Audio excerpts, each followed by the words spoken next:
Yeah! Yeah!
Chinchilla.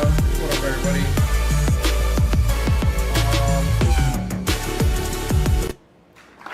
Yeah! Happy Big Monday. Galloping Ghost later tonight. A few hours, 6 o'clock, 3 hours. And 64 cake. Let's go. Alright.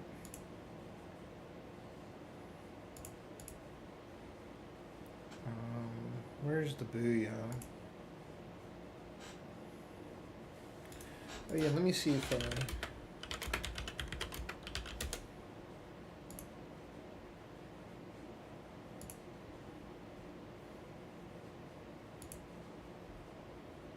give me 1 second. Sorry about this.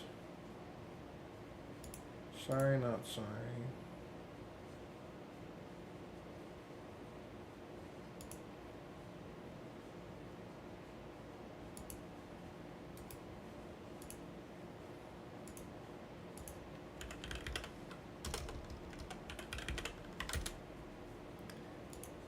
I was getting all good, all good.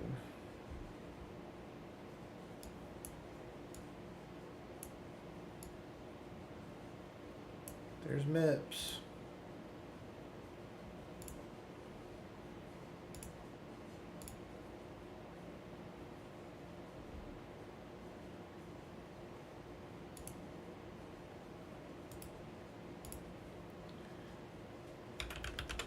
I wonder which well,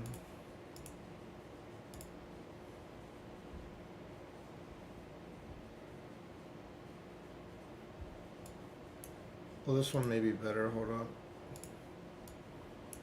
MIPS.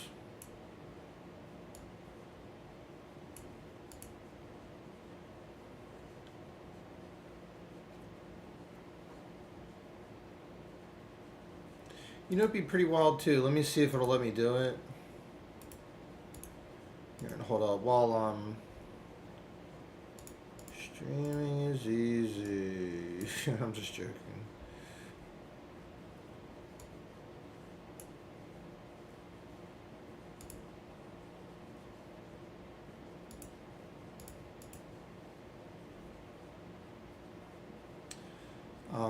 what was I gonna do? It's here.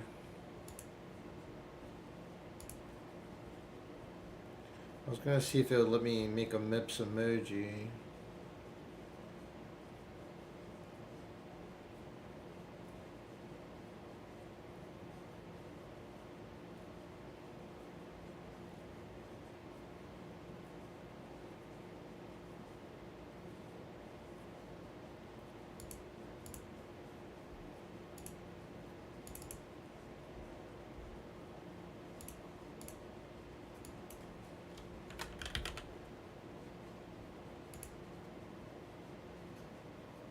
Oh, it worked.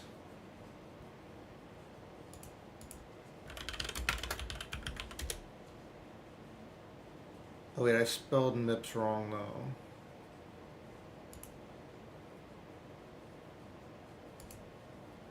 Give me a second.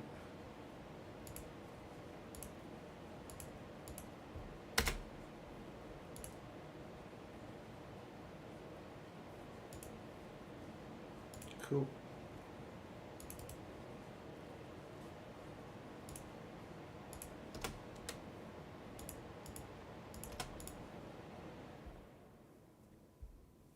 Oh, did it already mess it up? Alright, hold up. There we go. MIPS.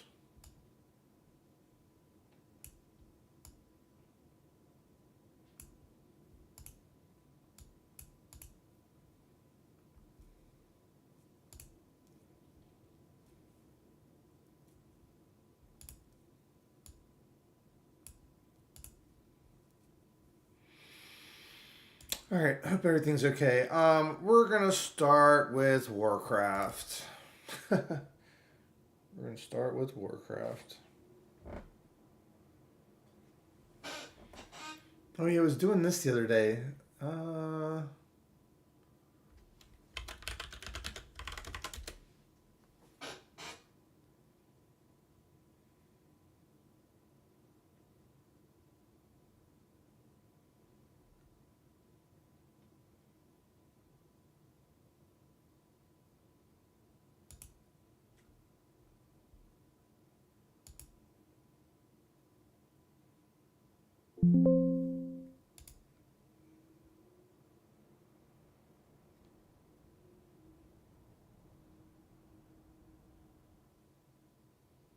We're level 32.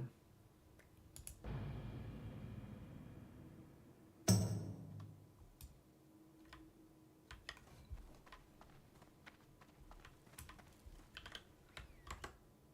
me fix that too.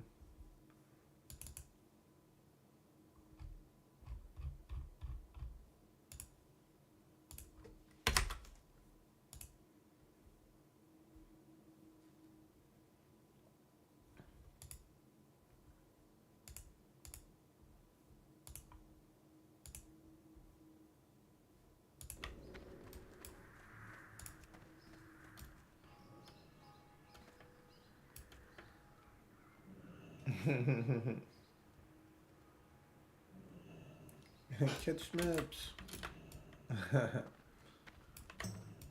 I supply only the finest goods.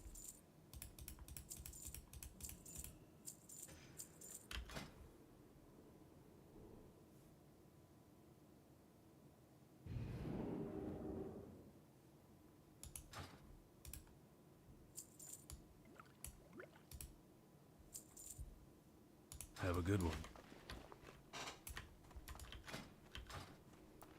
Let's roll 32.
can I assist you?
Oh yeah, and there should be a MIPS.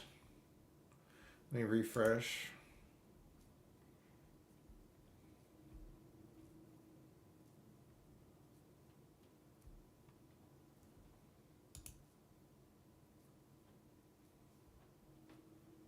What? I don't know. One second. Just give me a second. Why is this not working?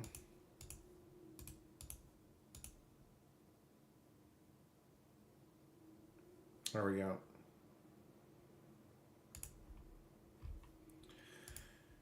Yeah, there we go. It should be MIPS. Oh, he doesn't animate, but he's still there. That's fine.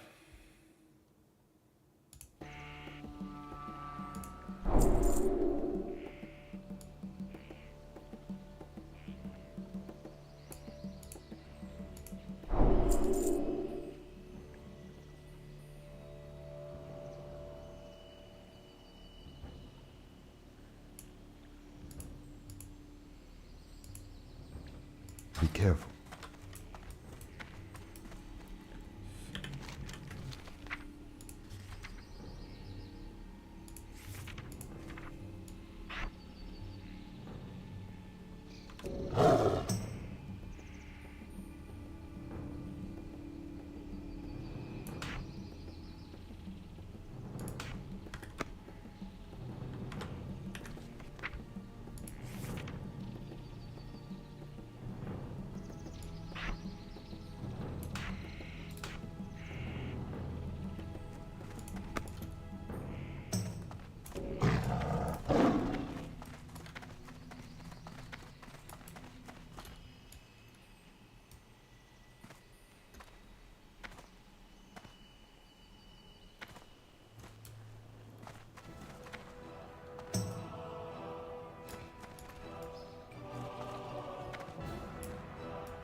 Much better.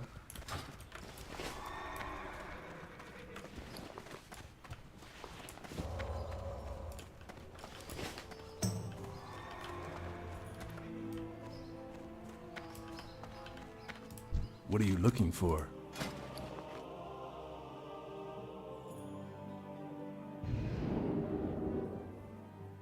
To your right.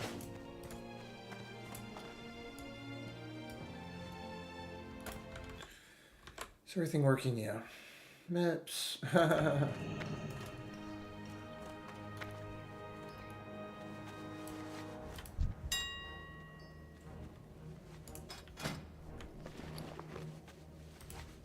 Oh, it's soulbound. Yeah, I don't want the stupid hat.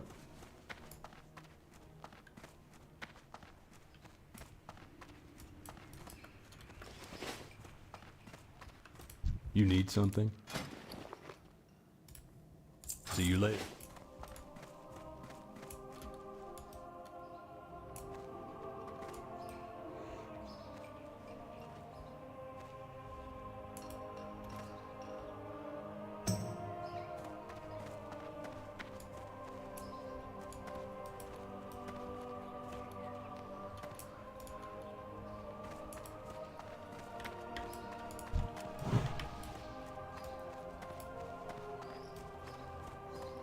Let me also.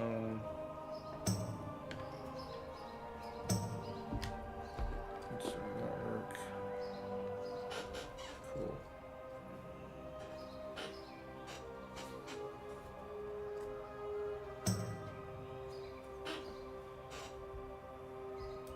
Greetings.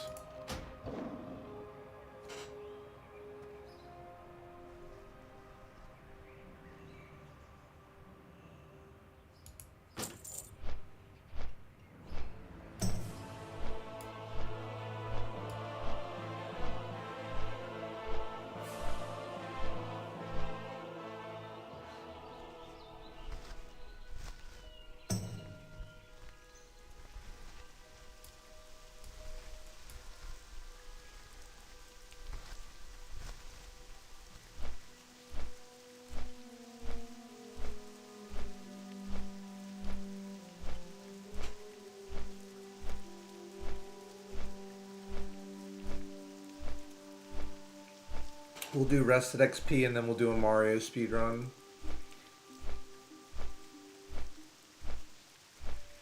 We got 1, 2, 3, 4, 5 bars.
I also need to go to a lower level area to level up my skinning because it capped at 75 and then we leveled it up last time. But I'm not able to skin any of this stuff, so I gotta do that, but...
Alune be praised.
go do it now. I might go do it now, actually.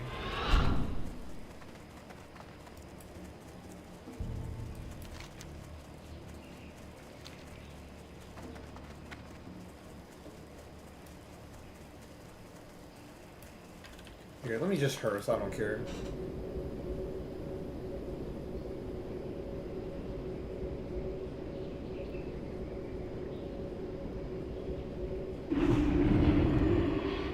This might be a little... Actually, it should go by quick. We'll see. Let me see if just getting stuff out here works.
Is this not leveling up? Let me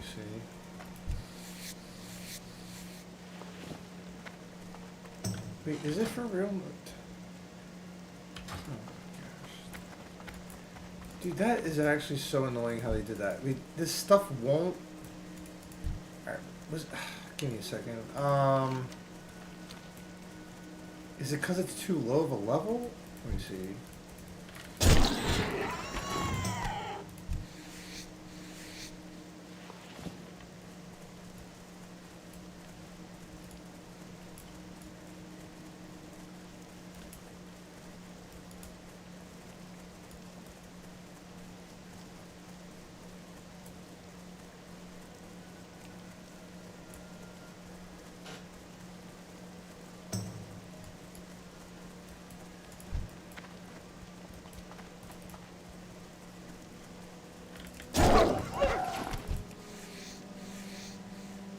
Wait, that increased it. It's working.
Booyah. Thanks, Chinchilla.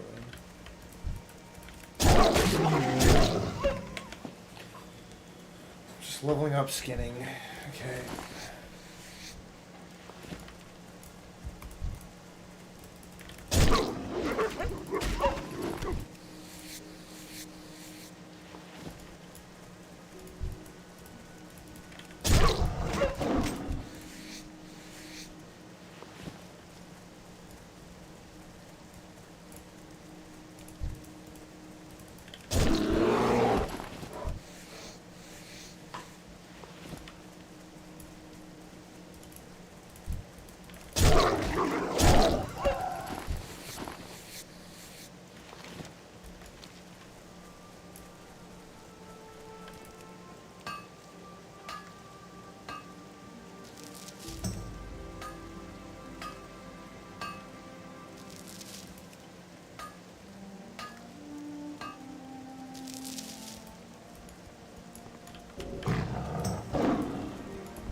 Princess is up here.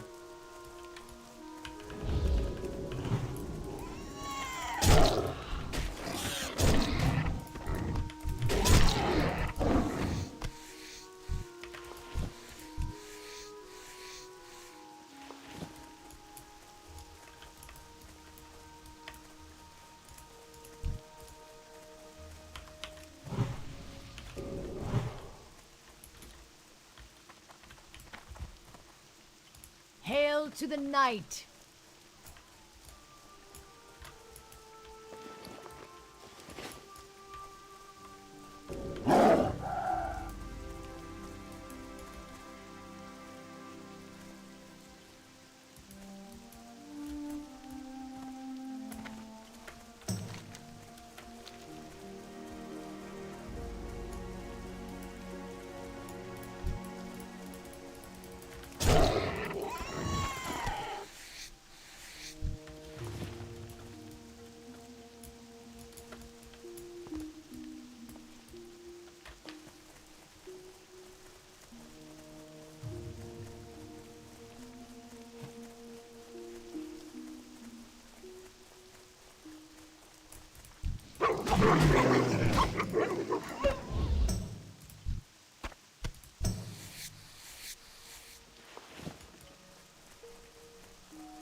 Princess.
Let me read real quick. When can you level up?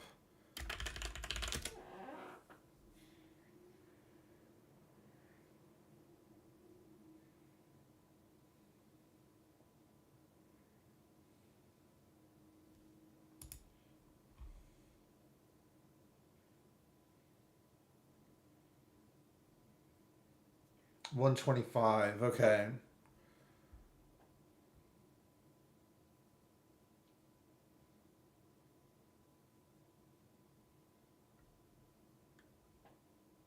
$125. Okay.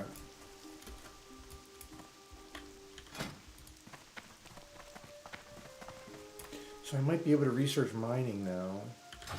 Let me see about mining too. It's probably the same.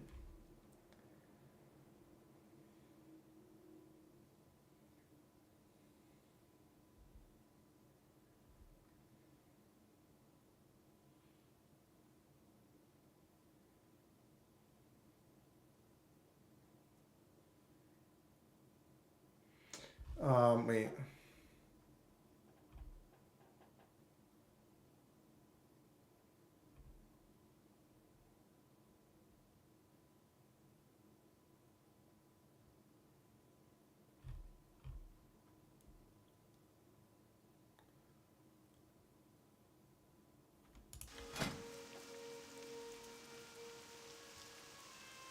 I'll have to check. Or whatever.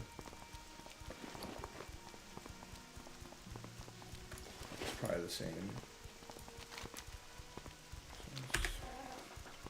Princess.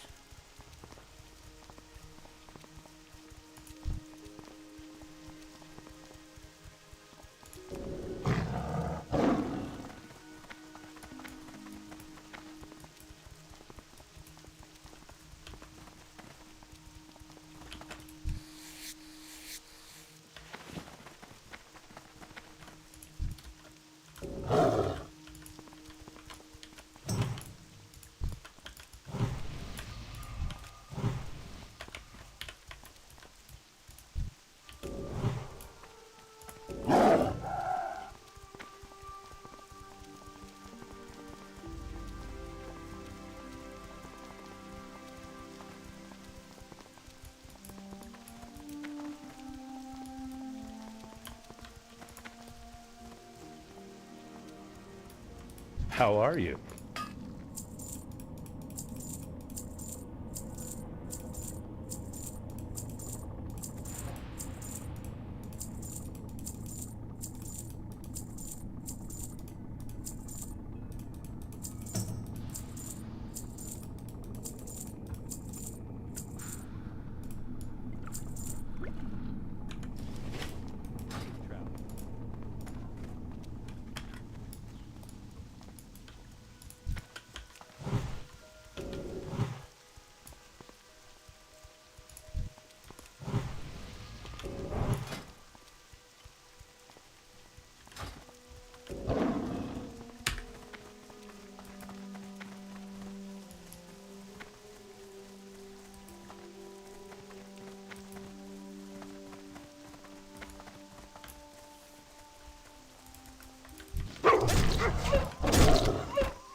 Be right back. Let me get some crackers.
Give that guy gold. He was friendly.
Thanks, Chinchilla.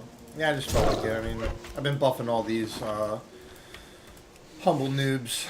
All these noobs.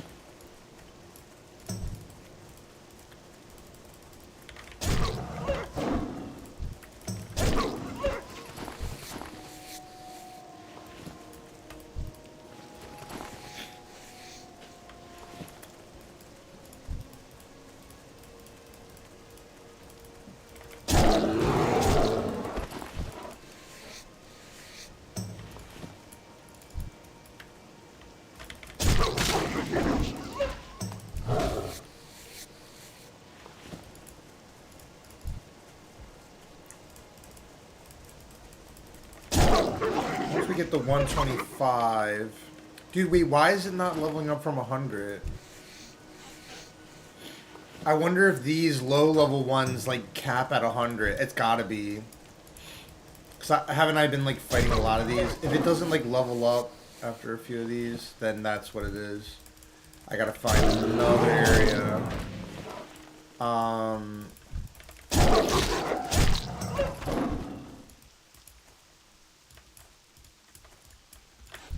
You know where I probably could is, Give me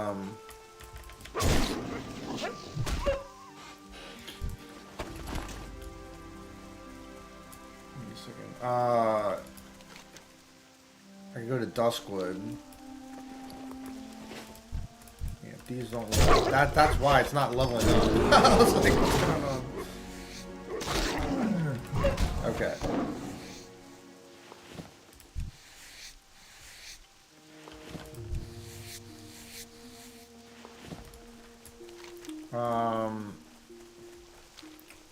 Yep. Let's go to Duskwood. So probably, yeah, it was good to start here because it was quick, but then Duskwood I'll probably get experience too. Probably, almost certainly.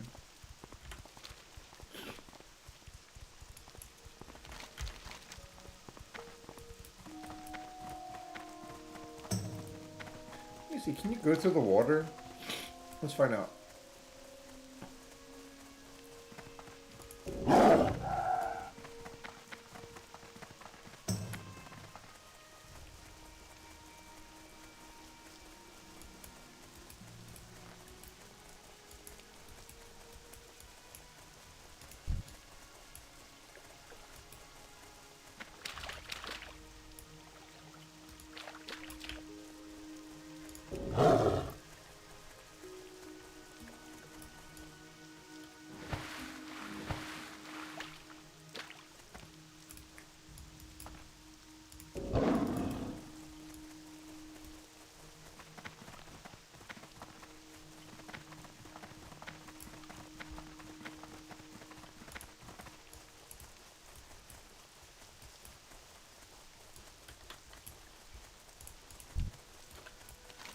Alright, yeah, duh. Okay, cool. Over here. Let me see if this works. I don't think it will. I don't know why. Let me try to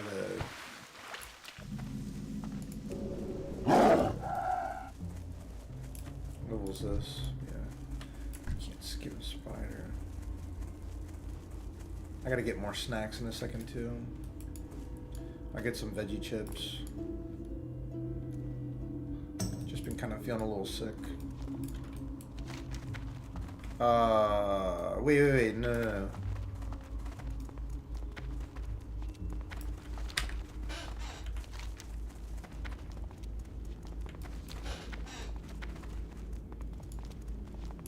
This was kind of nice though, hopping on, even though we've just been skinning pretty much. I'll do the rest of XP too, it won't take long. At this point, we just gotta chunk away like this, you know? It's not a rush per se. We just gotta chunk away.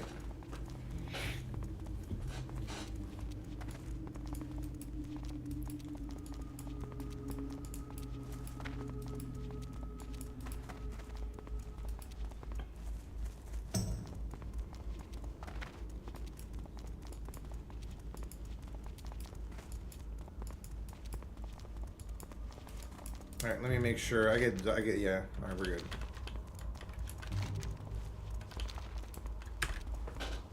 I zone out sometimes.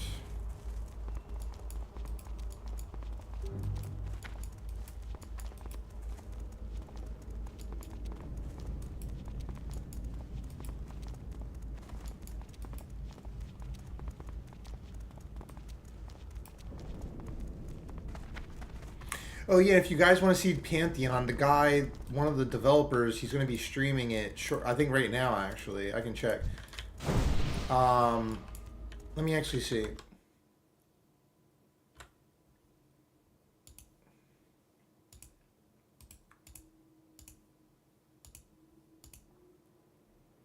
Yes, he is.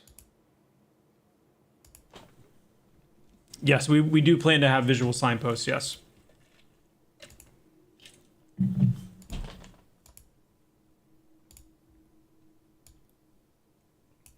That's a cool idea. Exclusive. That's a cool idea. The idea of them being like impaled. Is this man making rocks? I'm not making rocks. I don't make the Legos. I don't make the Legos. I enjoy building with the Legos. I do not make them. Yeah. What's going on, Dennis? Good to see you. Pygmalion, good to see you. You could do that the whole day? Yeah. It's fun. I mean, it's one of those things where it's like, yeah, you do got to be careful because you can like, speaking from experience, you can zone out and lose a lot of time just finessing. Just finessing.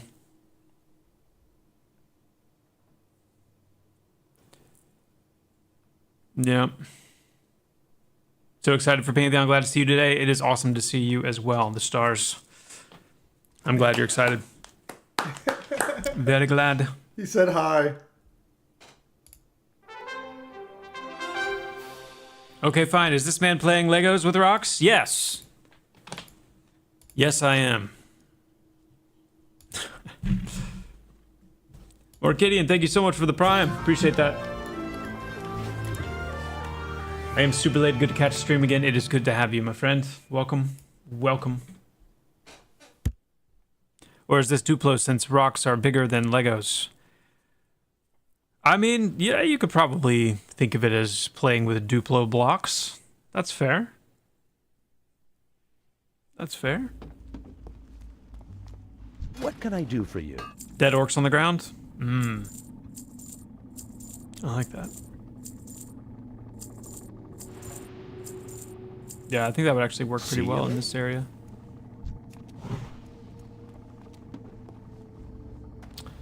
I think Unity has... I don't know. I can't decide if Unity...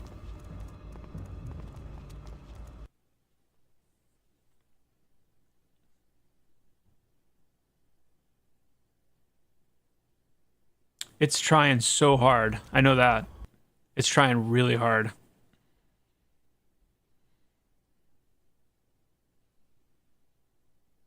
Hey, Play Twisted, good to see you. Christopher Mills, I like dungeons. Me too. Me too. I work as IT senior support, so I need to be fast and precise. I bet. Bet you do. Oh, yeah. Is this model placement SP? Yep, we're doing kind of a composition, creating kind of a composition reference case for how we want to, as we, you know, do second and third art passes on zones, some of them to kind of, you know, fully flesh them out. This is about getting Silent Plains where we want it to be.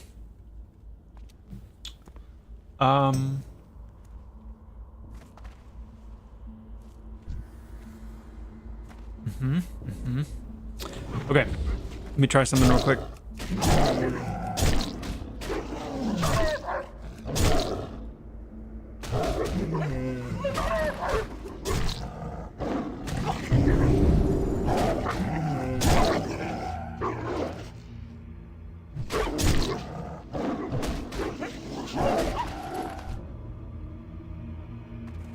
I mean, it is like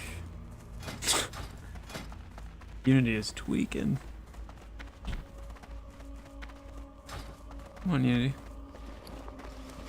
Gotta go to Red Ridge because I can't skin here either. All right, I'm just gonna stop it. I'm gonna stop it and restart it.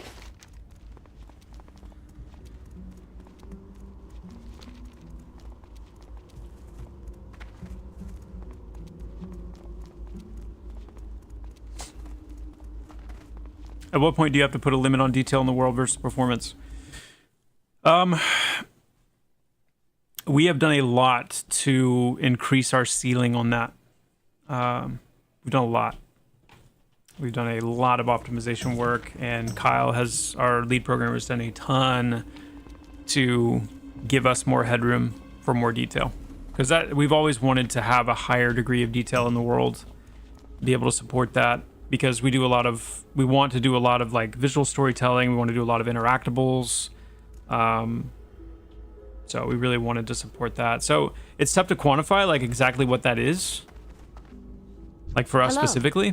But See you around. You can look at some of the zones that we have, like Black Rose Keep, for example, where we've really pushed the density of detail, both in the keep itself and down in the chasm, pretty extensively.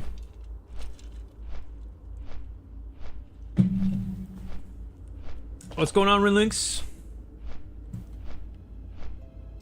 Gods died in the zone. Shouldn't there be memorials?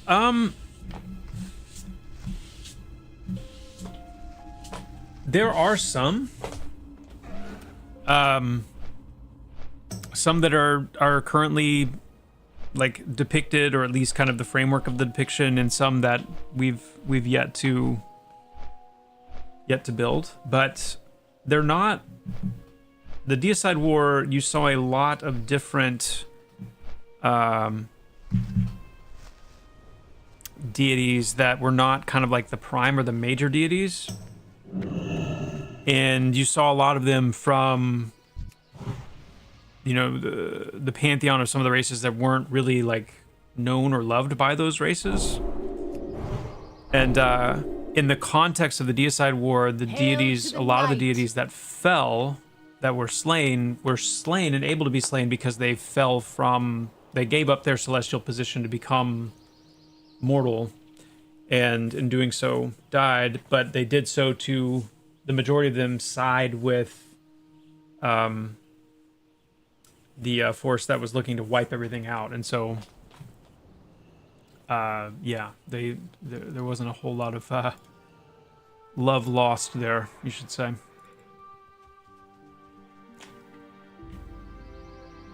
But all that being said, yes, there will be some memorialization for sure.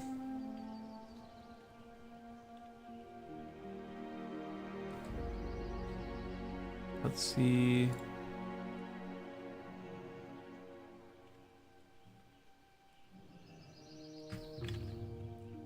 I'm gonna try one more time here, guys.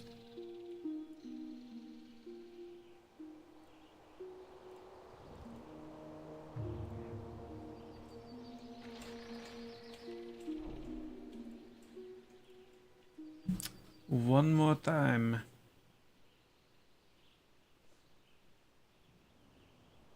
Still have Veronic working hard? I do. I do. Are there rocks with moss on them? Your rocks are a little too clean. Yeah, they do have moss on them. The moss is built into the texture. We don't have a shader that actually draws like moss on top of the rocks. But it's something that we're exploring. We used to have one, but man, it was not very performant.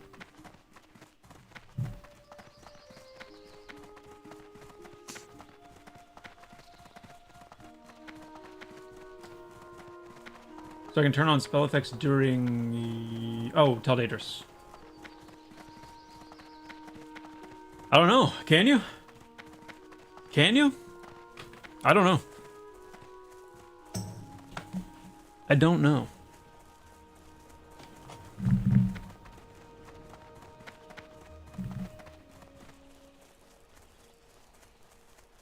You should make one of the raid dungeon entrances through the decayed skull of a fallen avatar. Ah.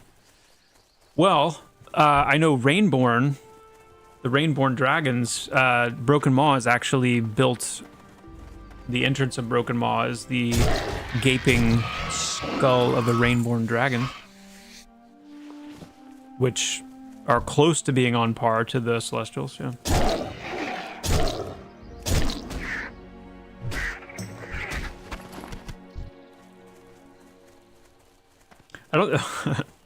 I don't think I could, I think the reason that Burnt Peanut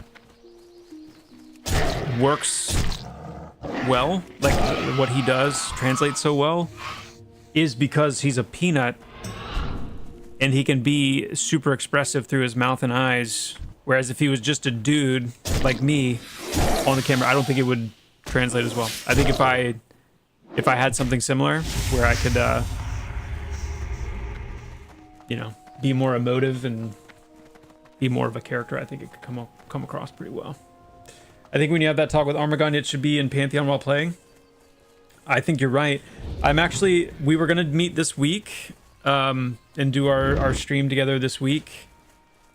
But he asked for it to be on a Thursday, and it's like the one day this week that I can't do it because I've got something with my son at his school. It's like a special event.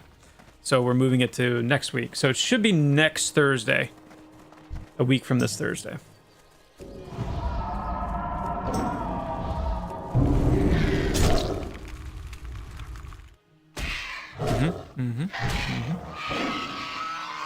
If I was a VTuber, what form would I take? That's a good question. I definitely think if I was ever to do something like VTubing, it would absolutely be something like what Burnt Peanut has done. I would not want to be like a whole different like avatar of like a articulating, you know, different looking person or like an anime character or anything like that. I would want to be, I don't know, something silly. But I don't know what that would be.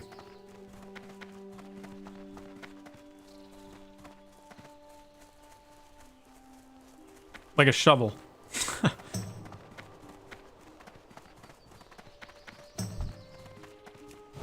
Oh yeah, like a still picture, but then like have the eyes and mouth cut out, so just be a picture of me, but with eyes and mouth that are also mine, but those are the only thing animating. That could be interesting. I could be the crazy horse's tail. That's not a bad idea, actually. That's not a bad idea. All right. Unity always likes to do this when I'm live. It's like, oh, you're live. Let's not work. Let's get hung up. Let's lag. Let's do everything we can to make this as slow of an experience as possible. So I'm gonna try something a little different. A little different. A gelatinous cube. A beanie. That could work. That could work. Yeah, I could see that. Just a beanie.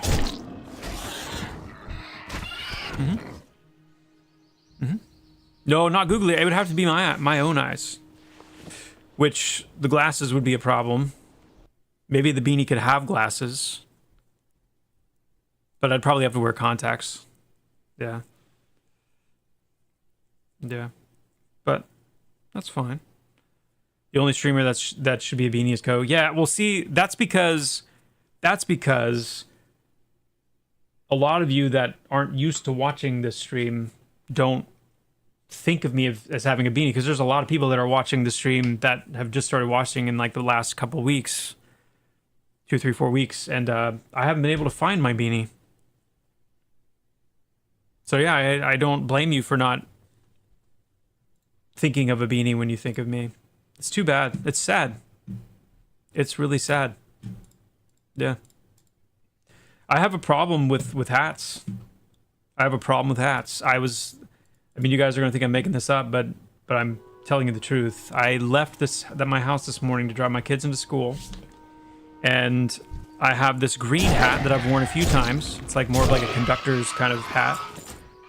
And I was like, I'm gonna wear this for the stream today, and I was excited about it. Got home.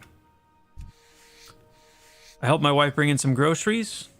Came downstairs. Got to work. Came to be about stream time. Went to put on a different shirt. Went to go put on my hat. And it's gone. I don't know where it is. So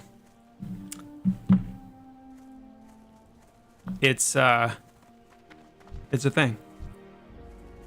I thought it might be in the car as well, and I asked her, hey, because she took the car that I drove this morning, and it's like, hey, do you see my hat in there? Nope, not in here. Okay. So,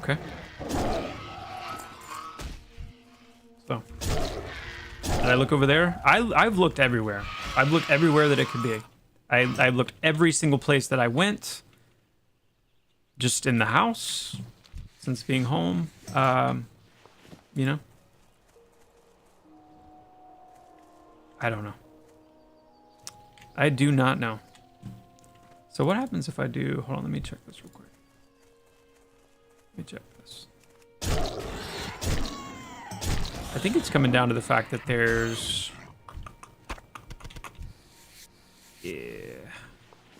our little offline player that used to kind of run around and check things. It doesn't really like it when there's multiple scenes loaded. Doesn't like that at all. So I'm gonna try now just moving back to a single scene. And we're gonna see if it likes this better. Hold on. Okay.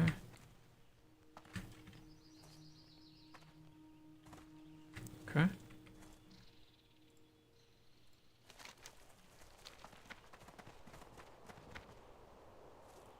Nope, it's not in the clothes pile. It's not in the fridge. It's not, anywhere. But then inevitably it'll show up, That's the thing. Like they never are truly lost. They always do show up, but it's like, I don't know. Just the fact that I would lose it that quickly and that thoroughly is just, it's wild. All right. Here we go. Now we're going to try it with just a single scene loaded. I expect it to go well. Oh, you think it's the hide helmet toggle? It may be.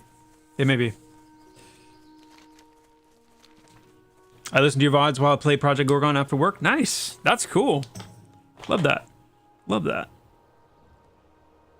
I'm ready for the free copy of Pantheon giveaway. Did I miss the part where you give all of us a free copy of Pantheon? I do want to. I meant to do this actually. To see if we could procure a giveaway Switch and show sometime soon. I think it'd be really fun. Okay, I think this is working now.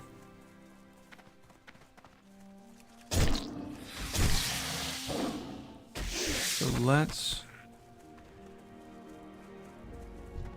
move you here. Hold on.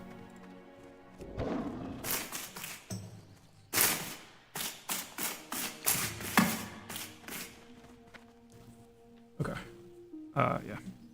So these guys here are really the things that are going to like really change the vibe, especially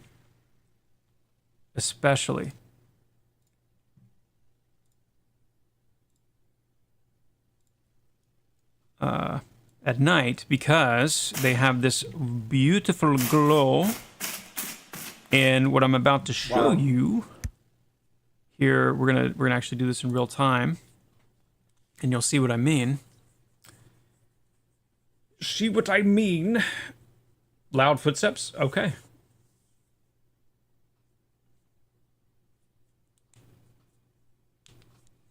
You see the moss now? Yeah. Yeah. The night glow thing is really nice because when you get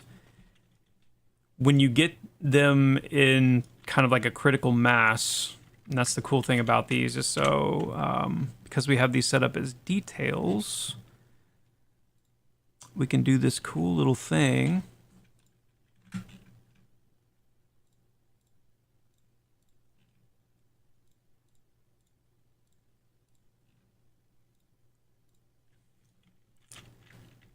Where, hold on, that's a little much.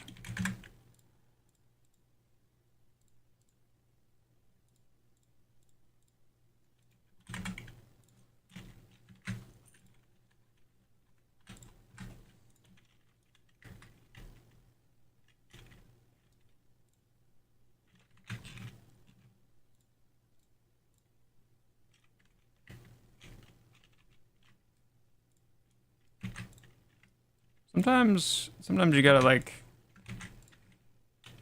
you know, it does become kind of like a little composition decision here where you're like, okay, that's a little clumped.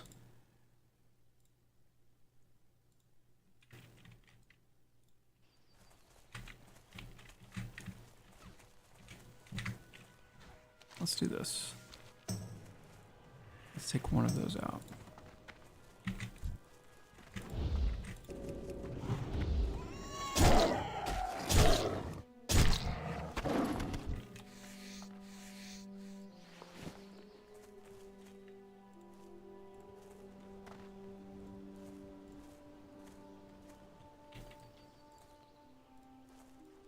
And then what you do is you kind of develop this little language around these guys where it's like, okay,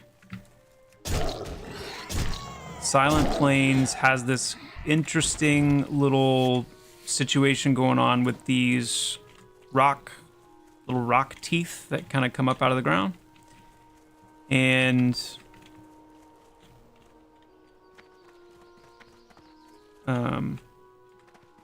one of the ways to really kind of lean into that and then have this cool, like, vibe, this cool alien vibe when you transition to this new area is to be greeted with a lot of that.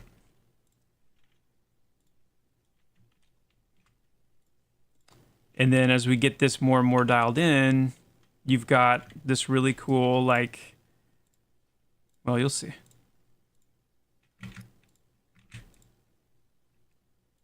You will see.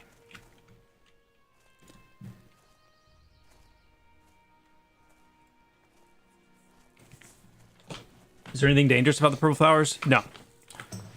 No.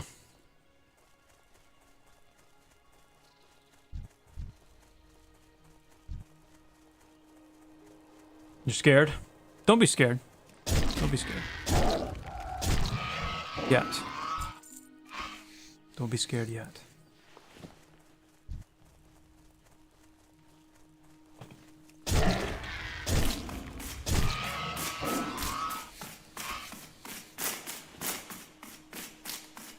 But the cool thing about these is since they're detail meshes, they don't, like performance-wise, they really, they're almost like free. But you create, you start to create this whole kind of like vibe and biome that really comes to life and feels super unique. And we have these in a few places, but we don't have them like, you know, really, really dialed in and locked in. Now, composition-wise, like, this is cool, but this is a little much. Like, I'll come back in and prune this out a little bit because it's not about, like, overwhelming you with it. But having certain pockets and places in the zone that do have quite a bit of density is really cool. And being able to, like, put these on top of the thorns and, you know, kind of use these as your, like, I don't know, kind of like your biome stamp. Hold on. I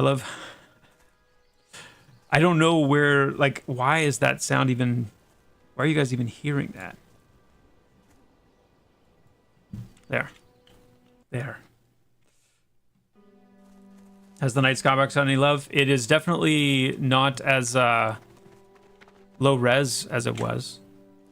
So, yeah, it's improved in that regard. For sure. It's got some...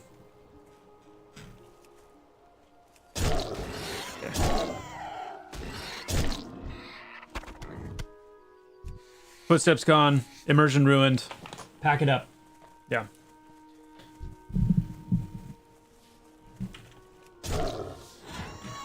So anyway, that's probably all we're gonna do today on world building. Like, I wanted to do two things. Number one, say, hey, it's time to start getting Silent Plains a little bit more dialed in, a little bit more locked in, because it's a really cool zone.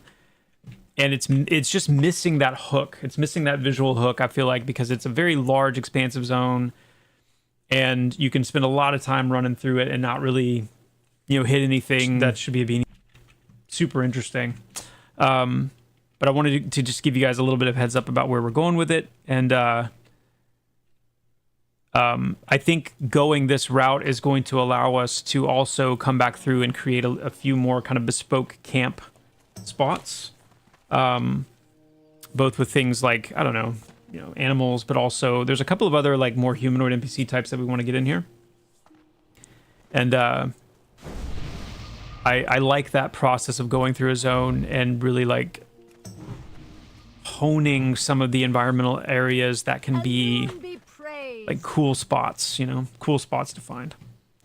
Now the stream's not over. Some of you are acting like I'm about to shut the stream off. No, we are going to be done with this section of the stream. And I'll give you guys some updates, you know, as we go along. Next stream, I'll show you kind of, you know, what I've done here and where I've been able to get to. What we're going to do now is we're going to play some Ranger.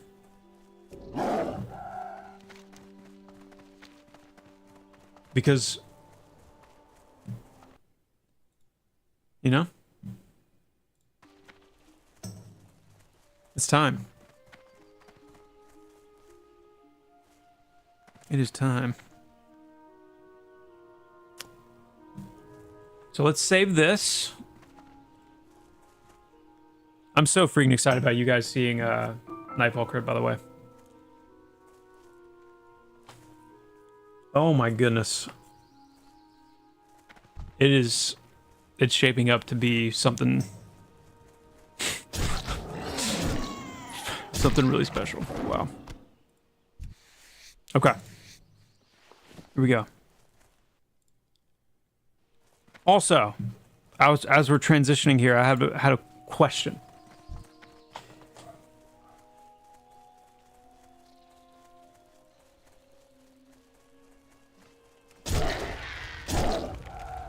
Oh, we could talk about instancing a little bit too. I know that's come up a little bit. Something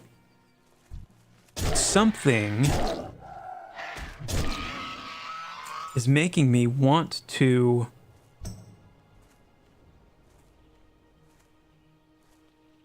do a Pantheon hardcore run.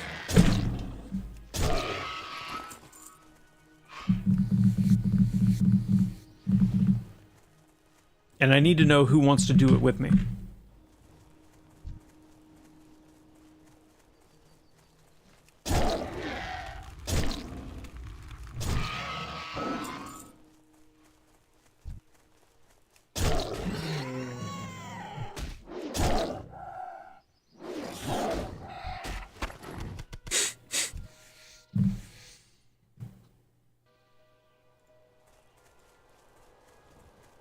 Well, this is assuming that I don't yeah, like I have to avoid falling off rocks.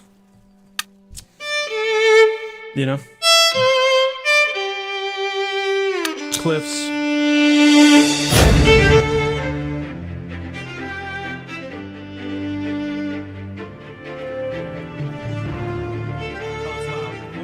Whoops, hold on. Sorry. My gosh.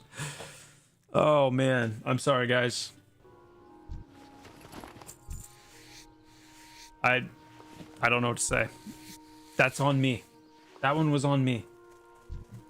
Let me get in game here and then we'll get things back. For those of you who were like dozing, I'm sorry. All right. No dozing, by the way. Okay.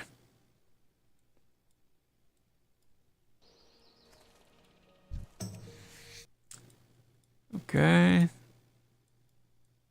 Let's try that. Okay, here we go. How is this volume?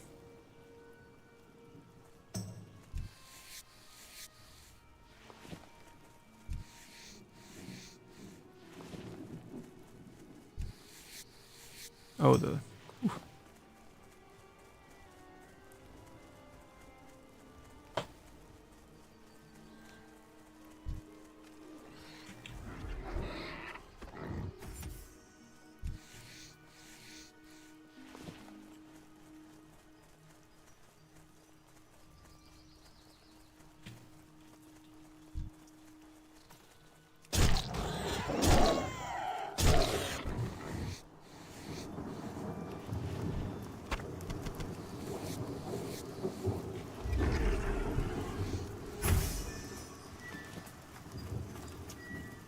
Better?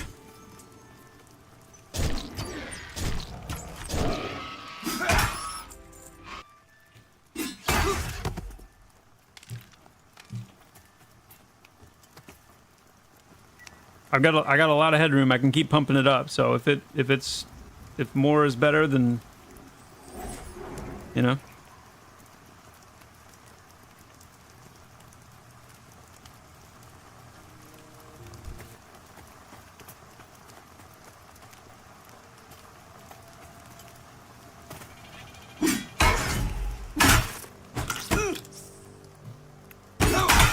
That's the thing though, like the sound effects might be too loud, so find a good balance.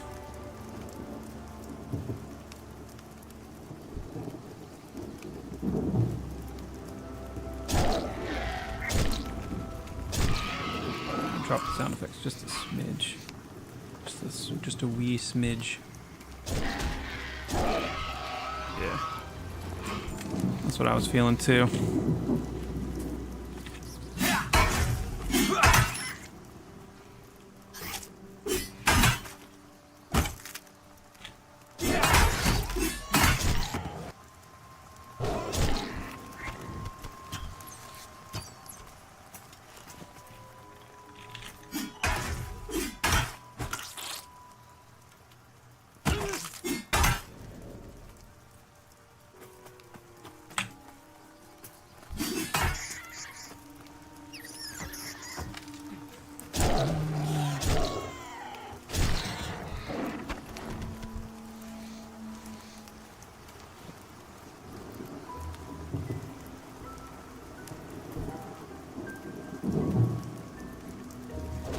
Ooh, yeah, that storm is really nice. Windstrider, cool. Okay, let's take stock here. Level 7. I think I'm up to date ability wise. Got 17 silver. For a split second there, for whatever reason, when I was running around, when I started running just then, I thought I was dual wielding Mino axes. I don't know why.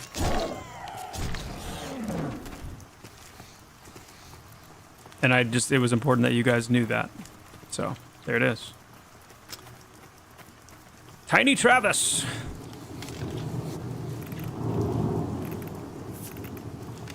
Let's get the trade action going here.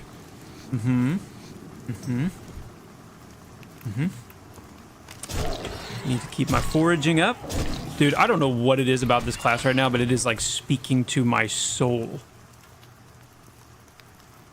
You ever have that happen where you're playing an MMO and you like when it happened just then when I remembered forage and I was like, I can be foraging right now while I'm doing all this other stuff and building up my like supply of things that I'm gonna need later. And it was just like this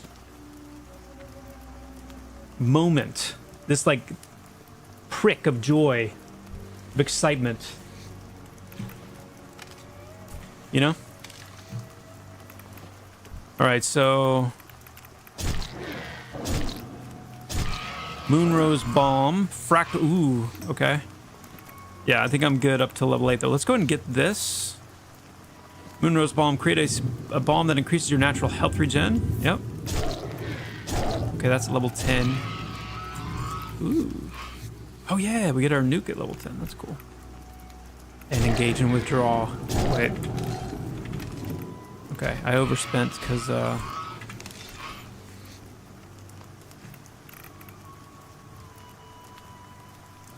okay.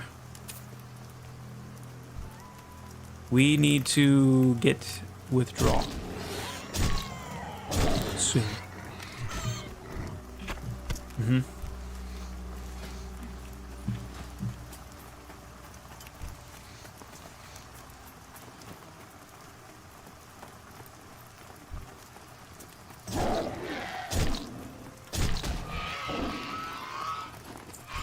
All right, where do we want to go at level 7? What do we want to do?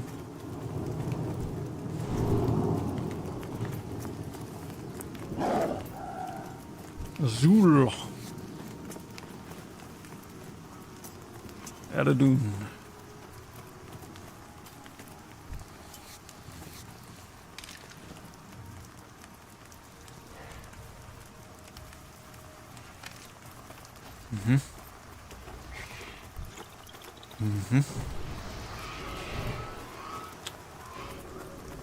Any chance Rangers could have a special bag for foraged items? Doesn't feel great at 30 having a whole bag filled with them. That's fair. I'm gonna die. Okay.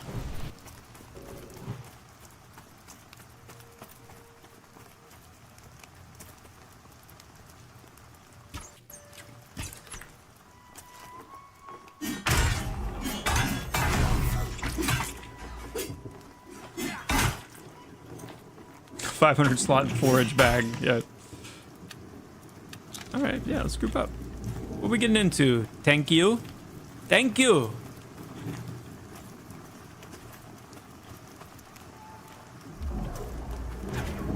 Are we doing this? Chad, I think we might be doing this. Oh, this guy. Okay. I'm getting the feeling that this guy does not know. He doesn't know.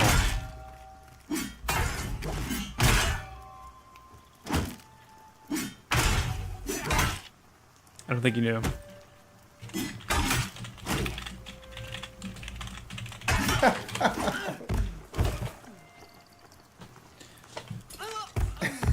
I think this guy may be a new player.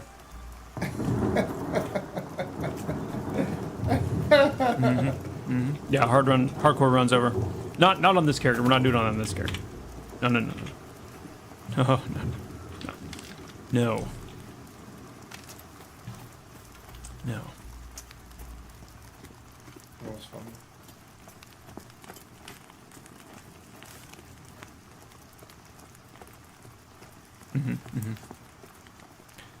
Well, maybe the character's not new, maybe the account's not new, maybe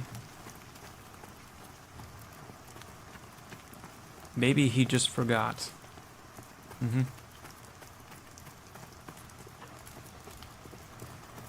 Maybe he just forgot. What we're gonna do, I think, after we get our corpse, is we're gonna go over to the Lars camp.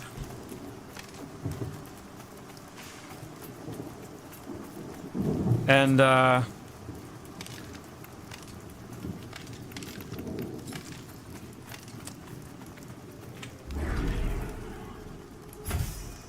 gonna see if we can get, there's a bow that drops there, and some other goodies.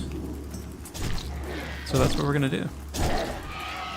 I've actually been really curious to see how the Ranger heal over time feels, so that's something that, like, I have loved designing the Ranger from like a distance, like just kind of on paper implementation, you know, like I've enjoyed reading all the feedback, and I feel like I'm getting some good vibes and a good sense, but I've really been eager to actually get in and play this class because there's such interesting things that I want to do with it, especially this dynamic of like moving in and out seamlessly,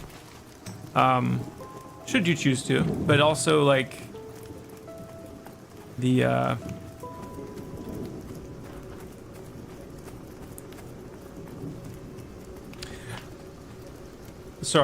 I'm sorry to be like this is totally out of left field, but I want to actually, while we've got this up, I want to get on the internal dev server where we don't have IK enabled, and I want to just do a quick comparison of the run animation.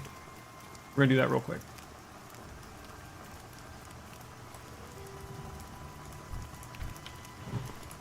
Hey Jabba, with the spring update and combat updates, will Rangers be able to transition to a full bow range build with mastery points? Yes.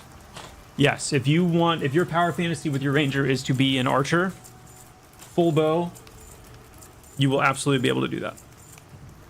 Yep.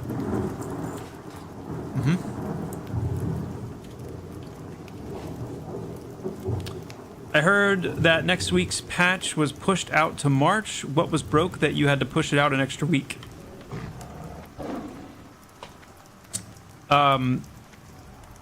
There are two major issues that we're fixing. The first one is related to the new saved loadouts, where you can save up to 4 different ability loadouts. We're having an issue with that. And if we don't fix it, then it'll be like rolling it out, but then saying like, hey, you know, don't use this. So we need to get that fixed. The other one is with like some of the mastery code that's been going in, and some of the, again, the loadouts. There's an issue with the spellbook right now where scribing a new ability, you will learn it, but you won't actually see it in your spellbook. So we got to fix that and kind of make sure to watertight that. So those are the two main things. There's a couple of other nav mesh issues we're having with Nightfall that we want to get short away to. Or short up, I should say. Yo, Zace! Thank you so much for the prime. Sometimes you have your melee weapons wielded like a bow. Yes, I know. And it drives me crazy. And sometimes you have your bow out and an arrow sticking out of your fist, which also drives me crazy. Oh, yes. Oh, yes.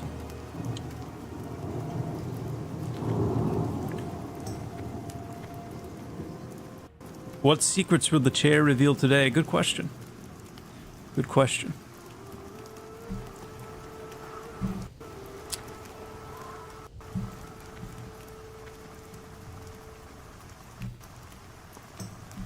What do you call a fish with no eyes? Got my attention. A fish.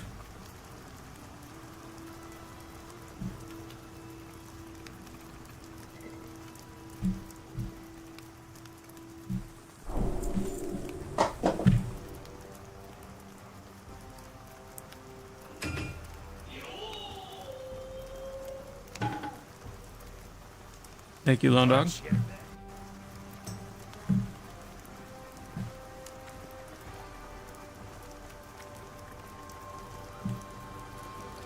Mm-hmm.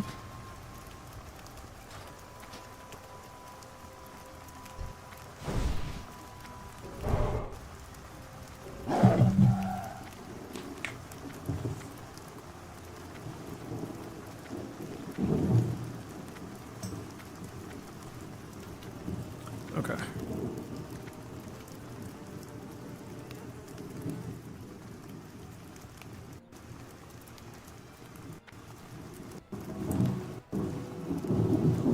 So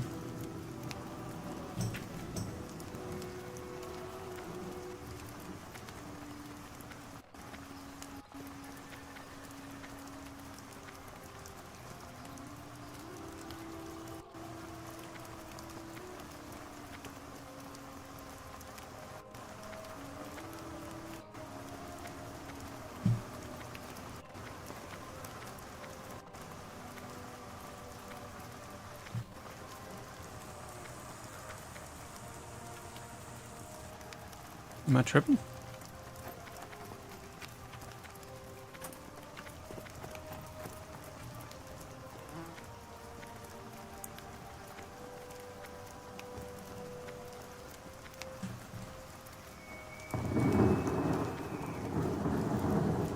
What can I do for you?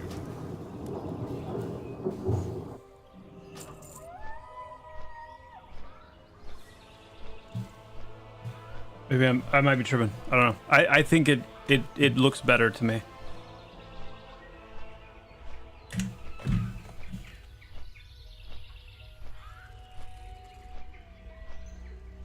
I took some time yesterday and split up the summoner spell vendors into 10 level increments.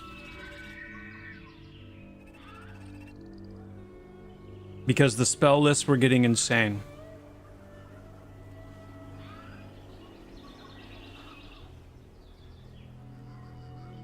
So, there you go.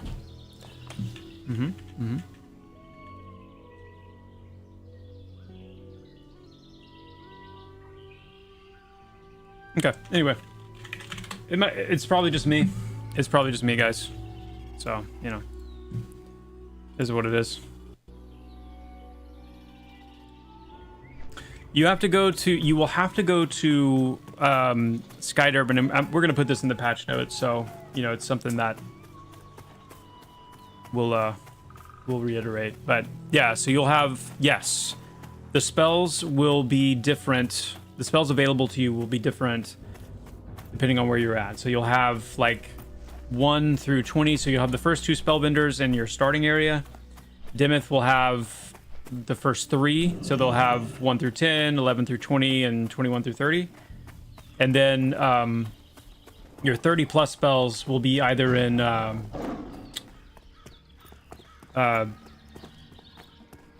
your Eastern Plains and the Port of Verlun are where you'll get the up through 40. You'll be able to go up through 40.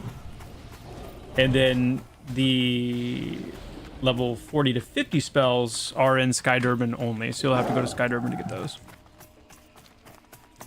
But one of the things that I want to do with like the Silent Plains world building pass is I actually want to like build an actual landing for the lift into Skydurban.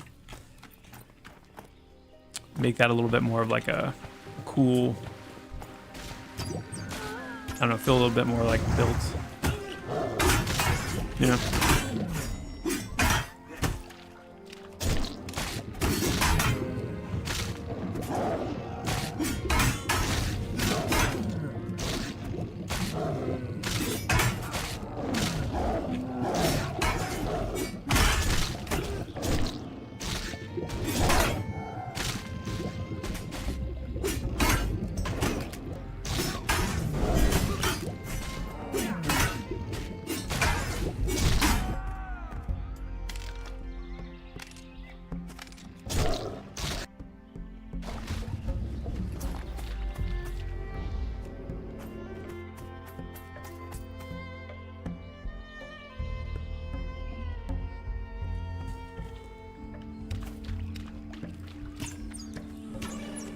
Look better on the test version? Okay. I thought so.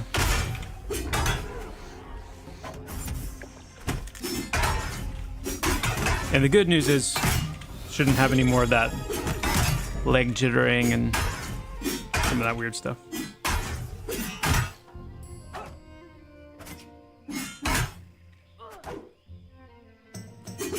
Dennis, come spring. That's the big thing for spring. Summoner got a little bit of an early like head start on their refresh and kind of fleshing them out up to 50. Yo, but what up, that'll be the case Angel? for all classes come spring.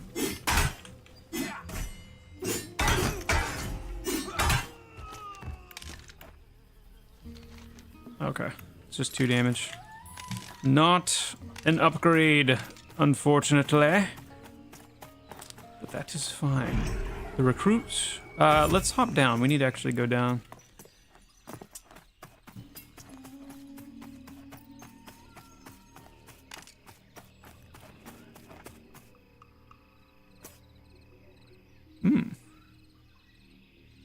Will there be any loot-only abilities and spells? Yes. Yes, there will. Any plans to make engage withdrawal more usable in dungeons? Maybe a 2-click system where you can control how far back you jump?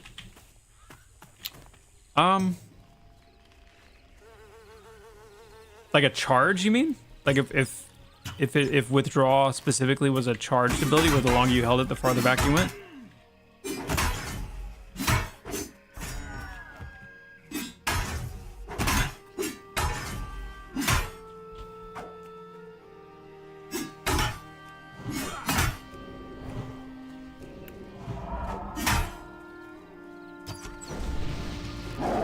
That would be bad. I think some of it in dungeons is really just like being, you know, kind of like when you, if you're going to be getting knocked back or something, you want to position yourself.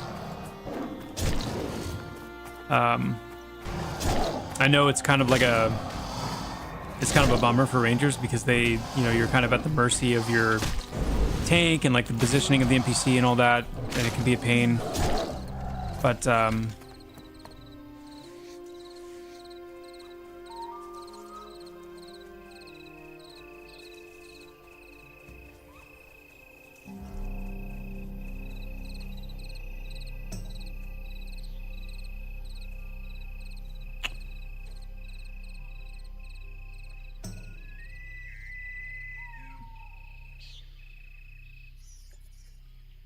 what happened to Lars?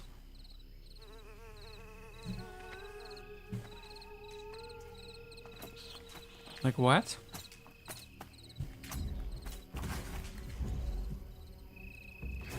Tofunk.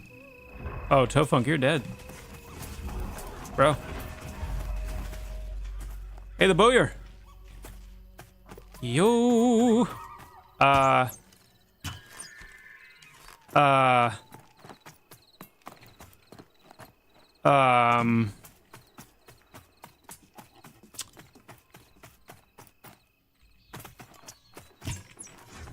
Hello? Okay.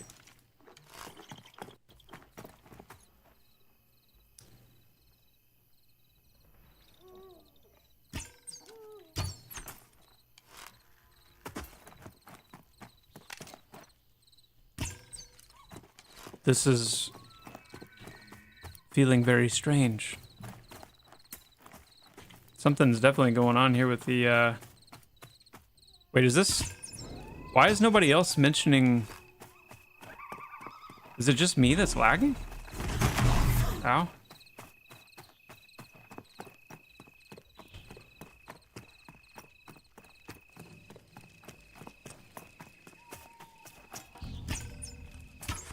Let's see if we can just, you know. Hey there. We have Windstrider, so... What is this? Farewell. Oh, sick.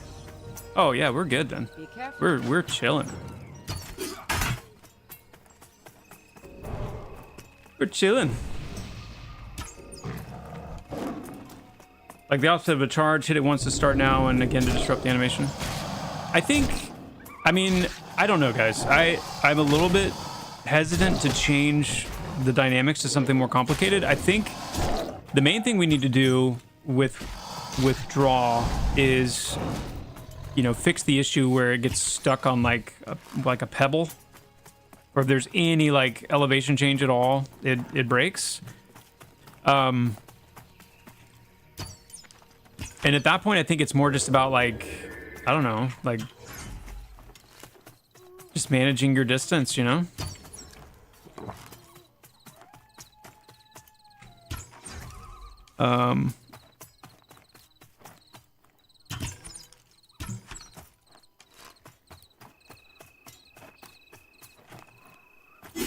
I don't know.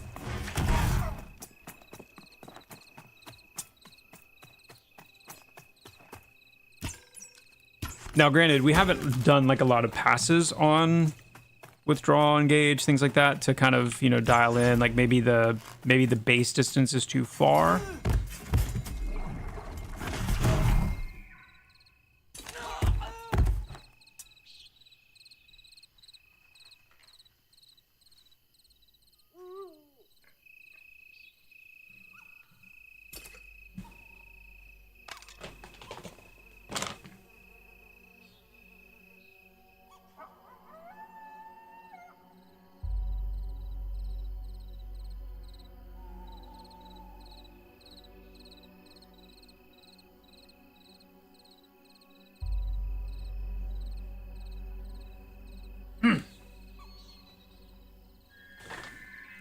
I had to stretch my legs.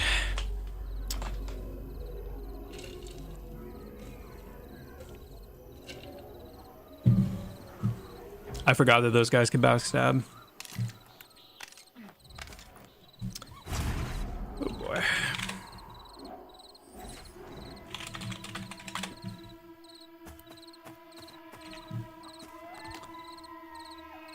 You got tired of my cat and mouse games? Yeah. Well, you know what? All right. Yo, Dougbug, thank you so much for the tier 1, my friend. Appreciate that. Good day to you as well. The real Ranger experience. I mean, to be fair, that backstab was a little insane. What was that? Hitting me for 6, 3, 7, 6. 69. Just an instant.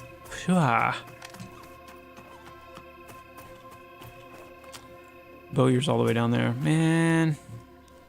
Oh man. Yeah, that's not happening. I can't take those guys. So we're gonna, you know, gonna humble ourselves here a little bit. Get back down to something reasonable.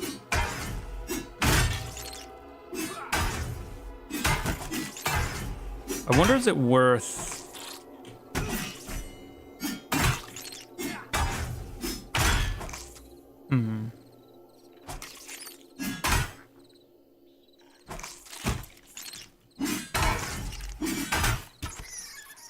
Is it worth... Hold on. Let me look this up. Let me look this up real quick.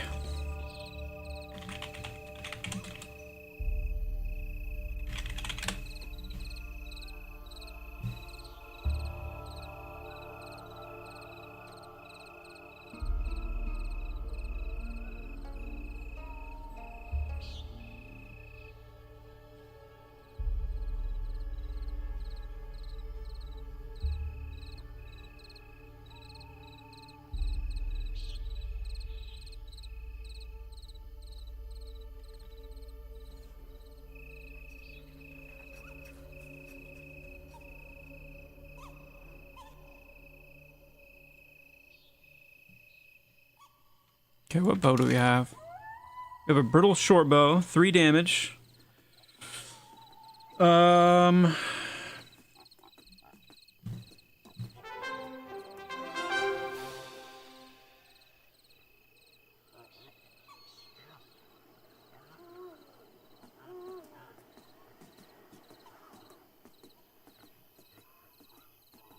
Okay.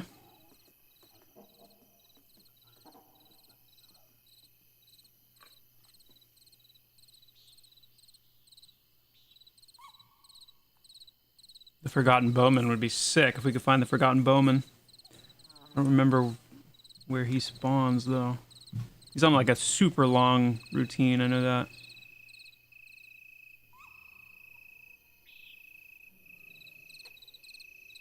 Yeah, the ivory-handled shortbow, that's what I want.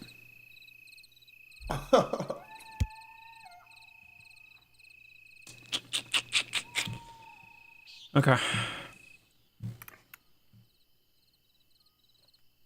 I mean, it's not like I can track or anything.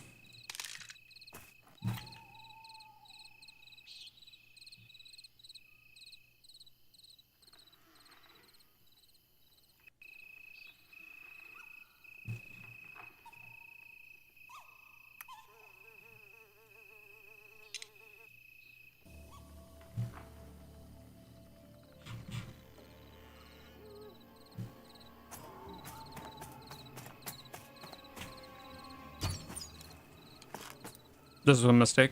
I'm dead.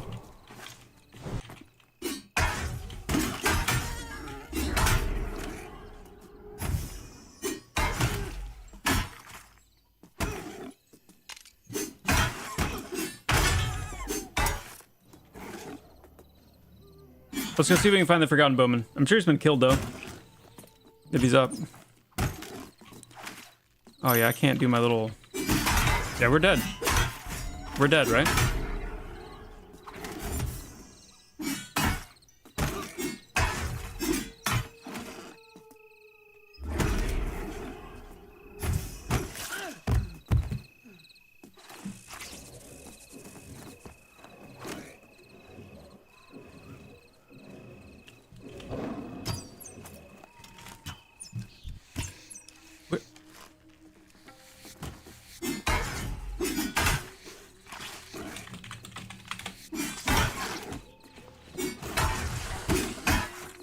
Oh, he's level 15.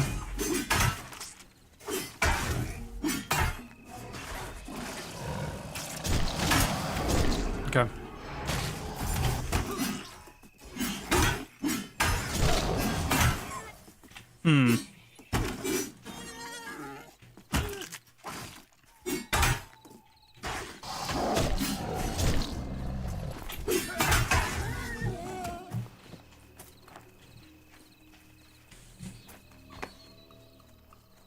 Trappers and AVP. Yeah, I know. I just need a few more levels.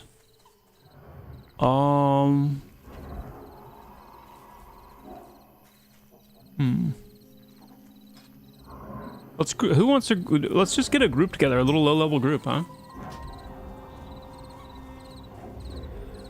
You think doing mastery for all the classes by spring is a smidge too ambitious? No, I do not. No, I do not. We're gonna get it done. J Tall, thank you so much. Appreciate the prime sub, my friend, and the 4 months of response. I played a ton of Ranger. It's fun to forge or whatever needs a helping hand. It does. It does.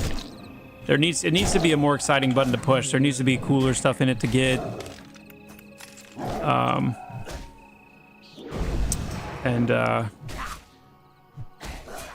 You know.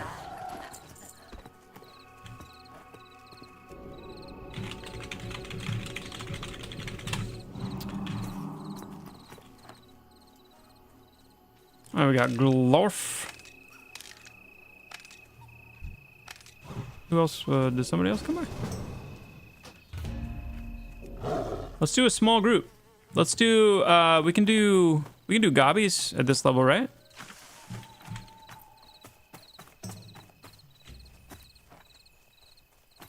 Tarepa.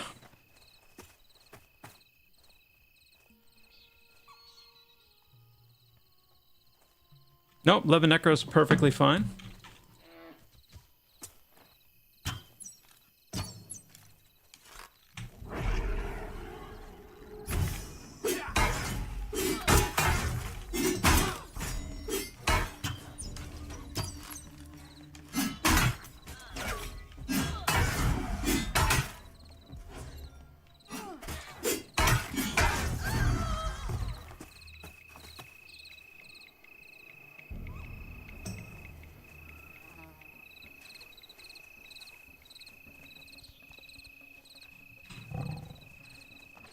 Somebody's giving away weapons.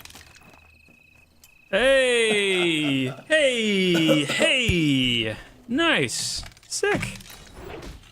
Dude, that's cool. 3 damage. Up to 9. Oh, yeah. Okay. Well, sick. Not a... No. No. No. No. Dev hacks.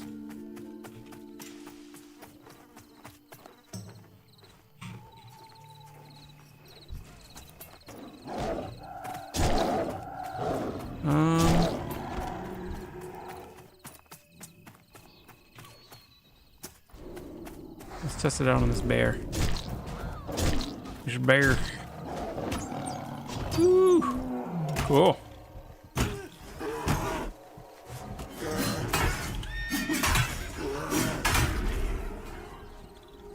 Oh, you've got a Blade of Carnage.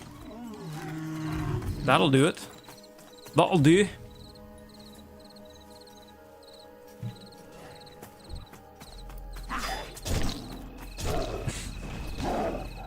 So let's see, is anybody looking for group around this level? Let's see. Oops. Level 8 Summoner. Level 7 Warrior.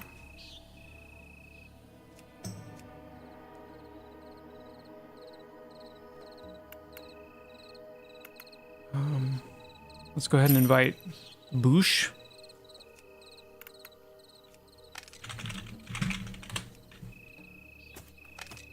We got Boosh and Tarnok, Rogue and Summoner. Any lower level healers looking for group for Gabi Cave. Level 8 to 12. Goes for you too, chat. Any of you want to hop in on this? We've got somebody around that level.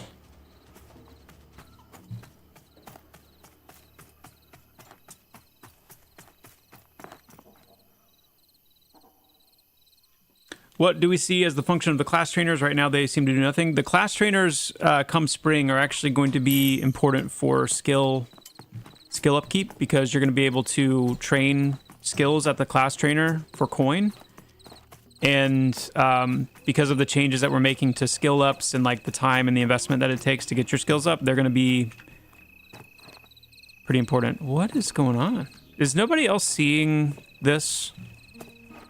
Is this just a me thing? If it is, I'm gonna relog. I think all of Unity's shenanigans were probably messing with my memory. I'm gonna relog real quick.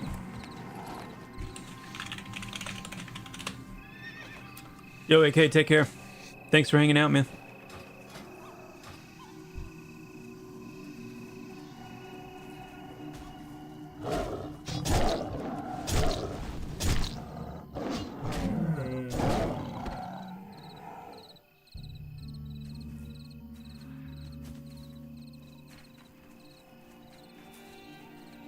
Hobgoblin's up on the cliff near Drog. You can solo there, I think, as Ranger. Okay. I want to check that out. At some point. Oh, wait. Let me just actually get all the way out here. All the way out. Here we go.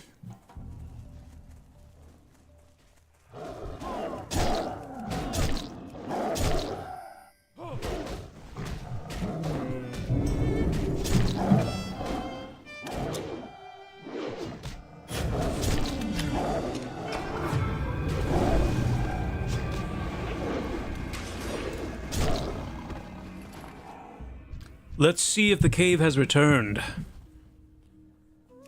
Returned. Ah, yes. Yes, indeed. We're back in business.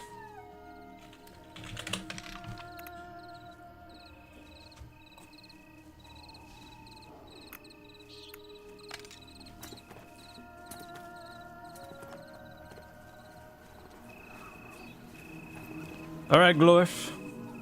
I'm ready for my invite. Any chance we can get forage and track on separate buttons, like stances, since they're like, oh, yeah. Yeah, we'll see. Yes. And that's one of the things we're going to be doing with the general bar. So on the general bar, you'll be able to put things like forage and track. You won't be taking up utility slots with those.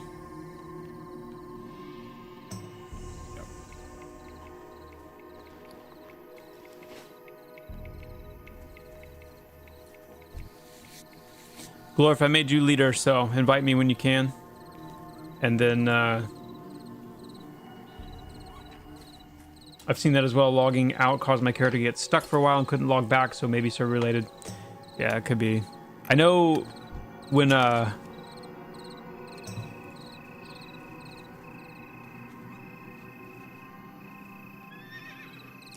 you need to invite me on Glorf. On the other Glorf.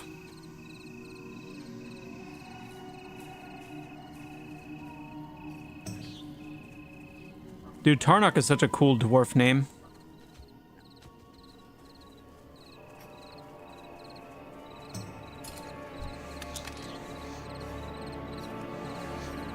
Okay, we have our Necro coming. What was Necro's name again?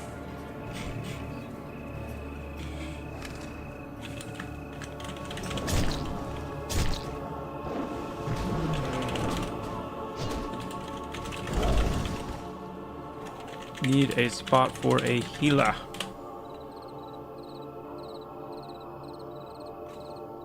Or wait. Oh, Glorf!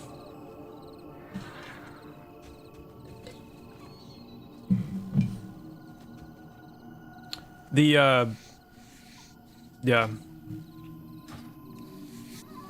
We need to get Thorn when they arrive, and then we need to save a spot for a healer, so we'll have to, yeah, we'll have to put Roy Kent on the wait list.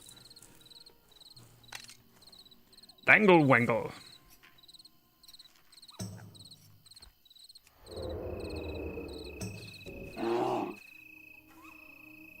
I'm sure those missing tents would be back now, yeah.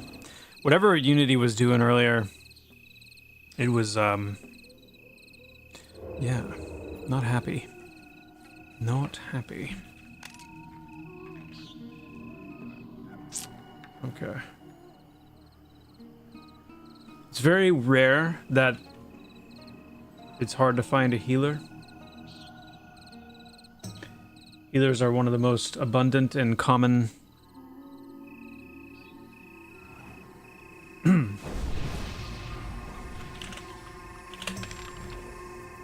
healer? Healer? No healer.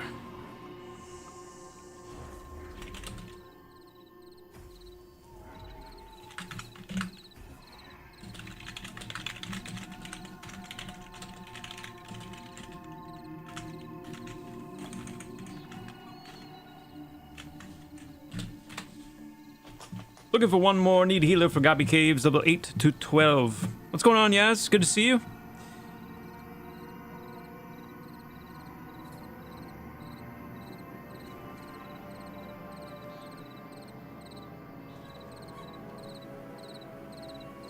If only I wasn't busy, I would bring my druid Stanky Leg.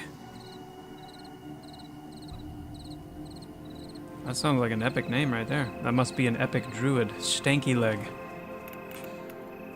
Yes. Yes.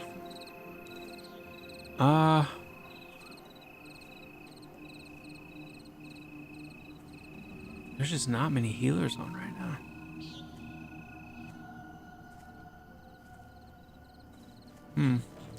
Do we want to just, I mean, we can always just see how it goes, you know?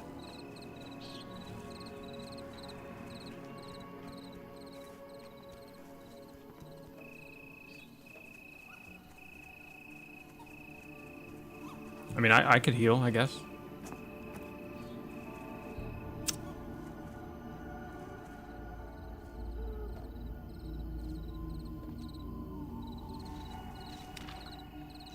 Dad, it would be really hard to put like a percent on it. I wouldn't even know how to answer that.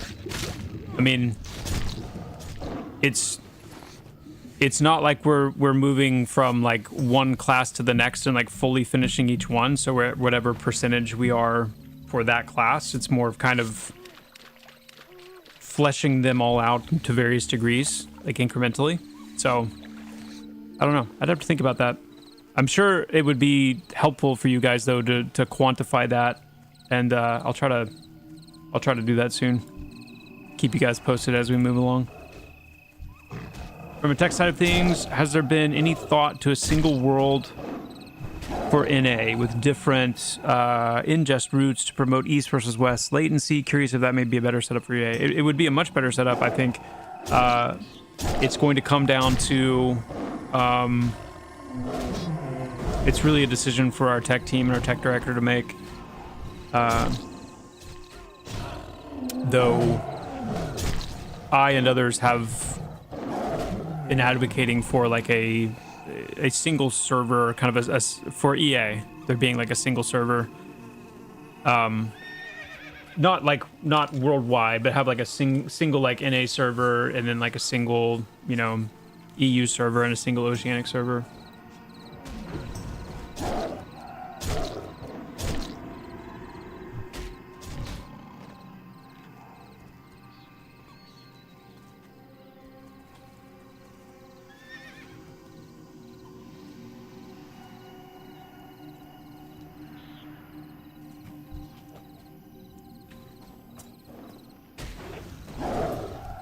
Who is this? Oh, Ogre Warrior. Okay.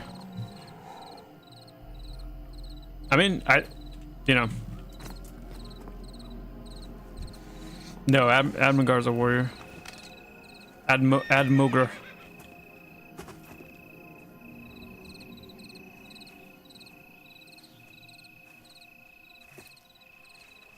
Oh, we got a level 10 cleric in Wild's End if someone wants to go pick him up.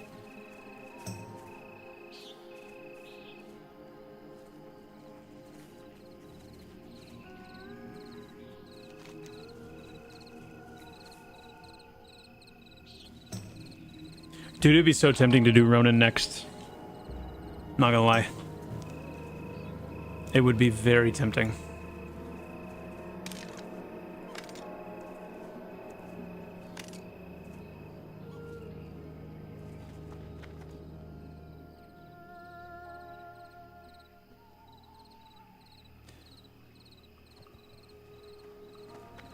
Do we want to pick up Yazra in Wild's End?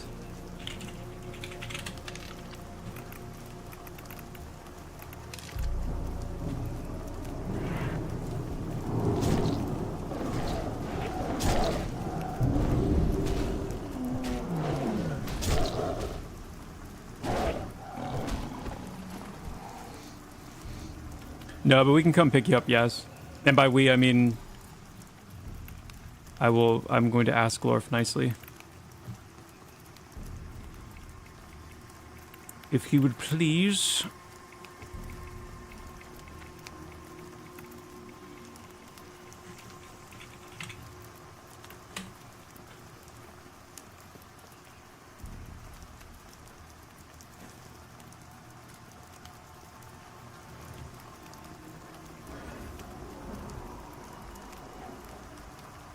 I can't read. That's too much to ask Glorf to read stream chat. What are you talking about? No way. Can't.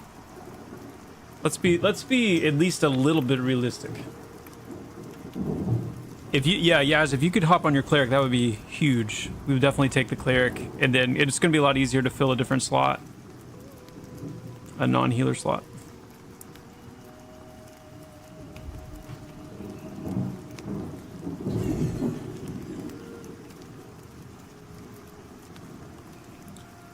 Oh wait. Oh, look at all these. Well, 13 is probably a little high.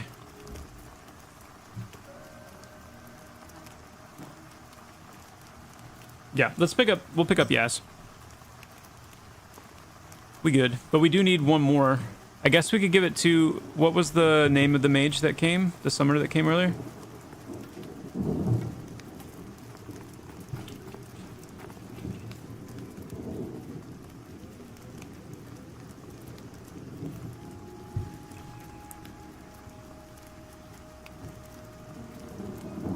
No, we got you, Yaz. We're gonna come get you.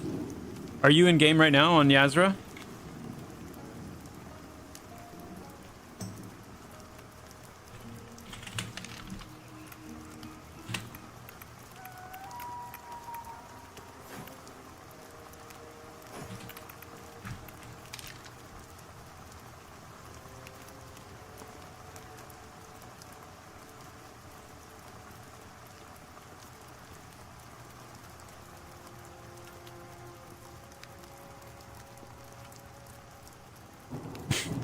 Quick, someone call Dangle Wangle.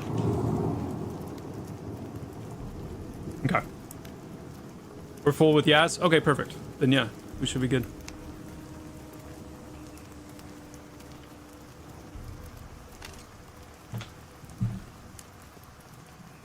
Now, guys, I'm letting you know right now.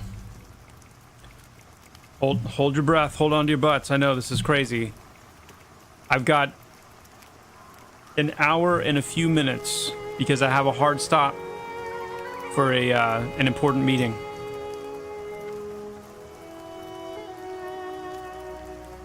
So, letting you know now. So there's no surprises when the time comes.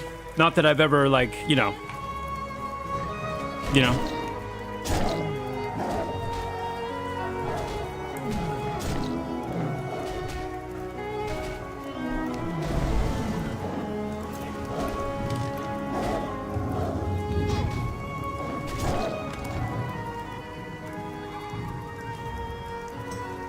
You can look for skellies while you wait? Yeah. Well, you know what? We could go on a quick little skelly hunt, huh?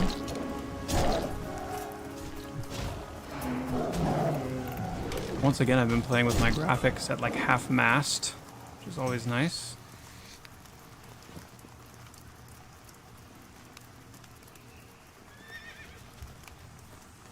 Okay. A skeletal protector. Let's go ahead. We don't need any of that action.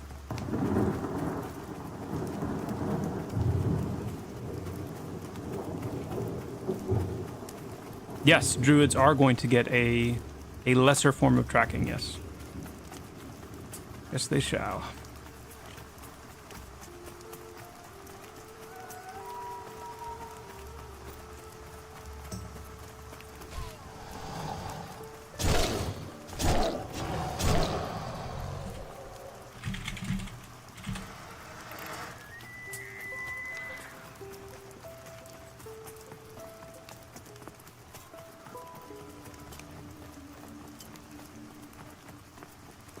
Is wind a part of the environment system to see the grass and trees move? Yeah, it's, yes. Oh, it's probably picking it up from way over there. Yazra's in zone, okay. Let's head back. Yes, in fact, only relatively recently has the wind system stopped.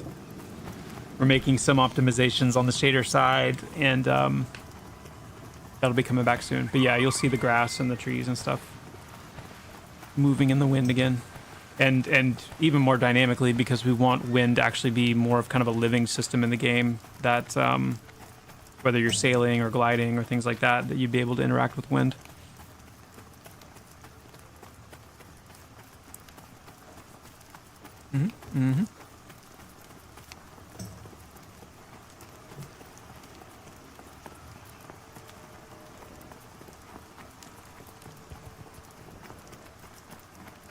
Need help? Things on her, friend. Be careful. Great to meet you. See you soon.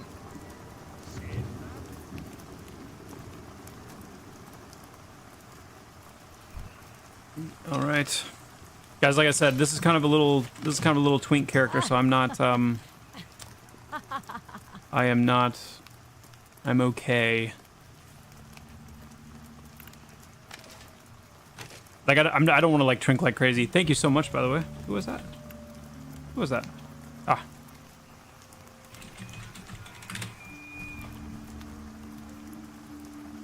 Yes, gliding. Wait, Briar, you didn't know that?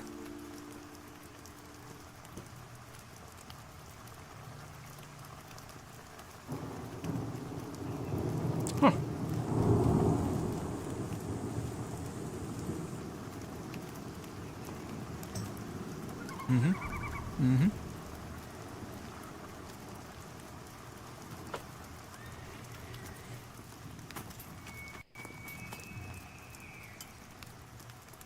Oh my. I didn't find anything useful.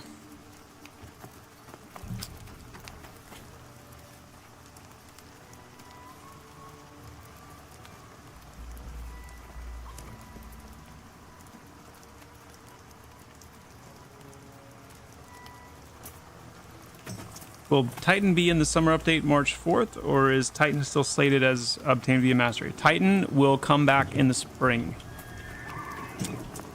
Titan will come back in the spring update.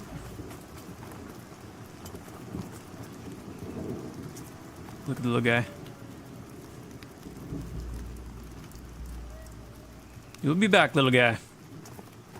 You'll be back.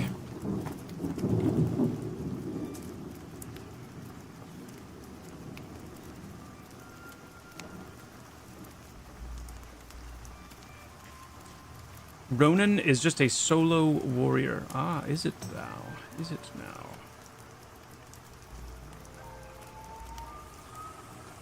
I like thinking of the Ronin as a glass cannon melee class with tools to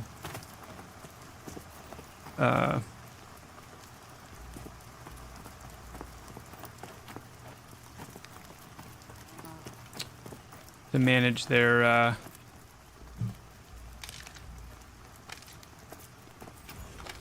give them some like avoidance prowess and stuff. All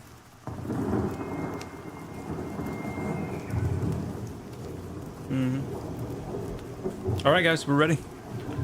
Let's do this. It's time for the power hour.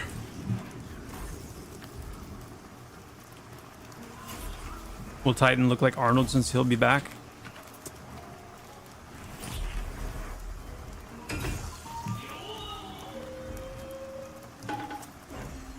Can't wait for Bard. Oh man, I can't wait for Bard. Imagine just sitting here chilling, playing the lute. Whew. It's gonna be good. Oh, Glorf!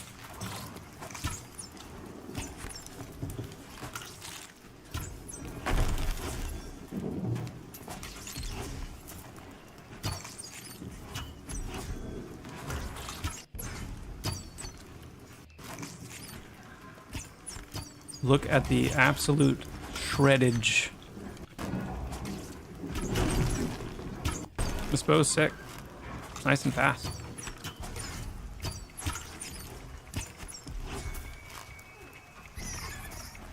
Let's switch these.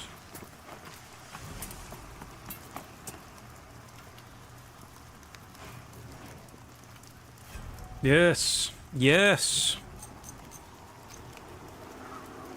Yes, indeed.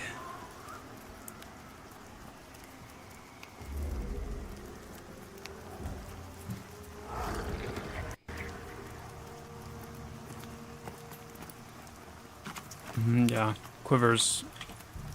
Quivers are going to make it all the cooler.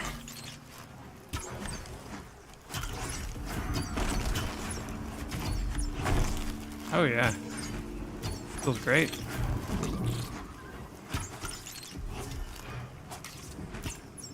Ooh.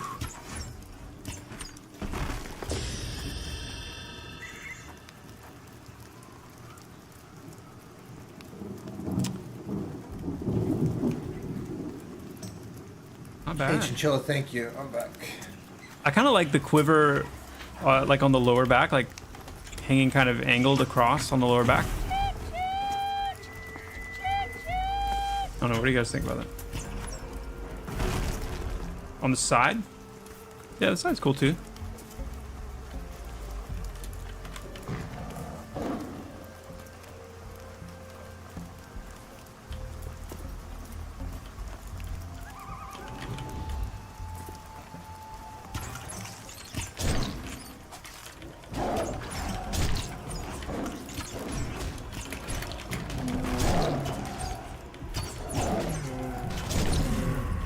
Yeah, but you know, be that as it may, it's cool. Back quivers are cool.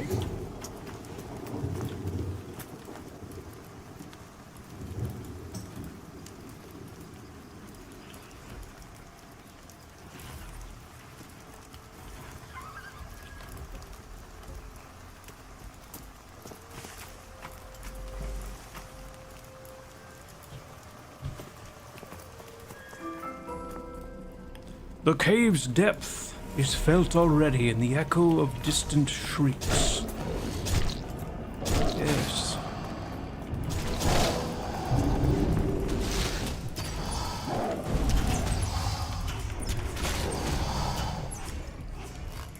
Wait, I need a ranger advantage. Here we go.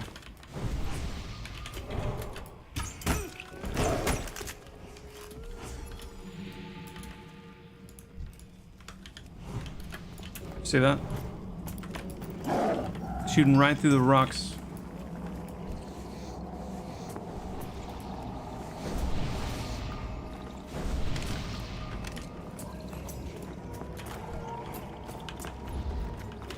Here it comes.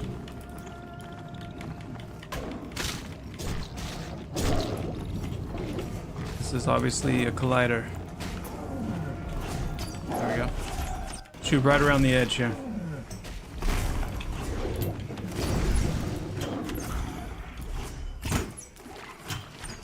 Ooh, cooked. Oh man, this is fun. Like this is, I've gone from like tanking while streaming and healing while streaming. This is like, you know, this is pretty nice. Pretty nice. Actually getting some loot, you know?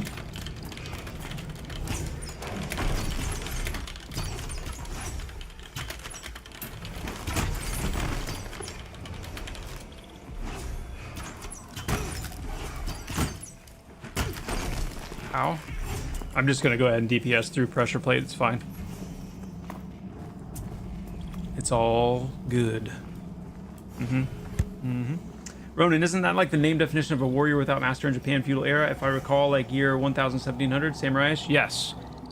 And if you romanticize it a little bit and you think of, yes, Ronin is like these real edgy kind of like elite samurais that kind of live on the fringe, but are like feared and somewhat infamous. That's a Ronin.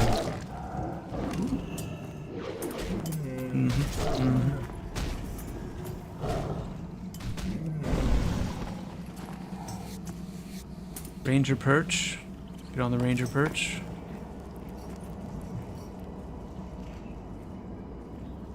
Like a hawk.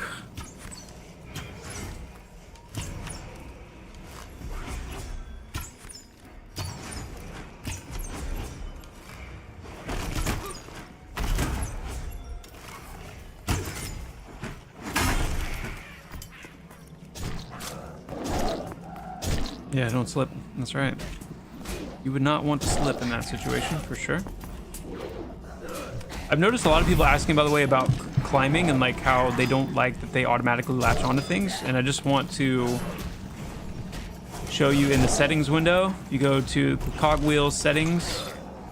If you go to the very top here, you go to the top. Only climb when climb key is held. If you click that, then that will keep you from climbing unless you hold shift.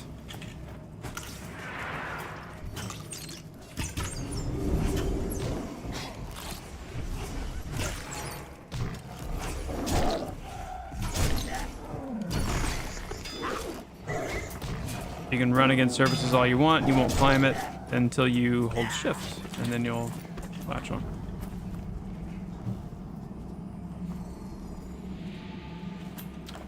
I'm interested to learn more about the no weapon bard, two-handed instrumentation and singing. Very intriguing. I'm glad you are intrigued.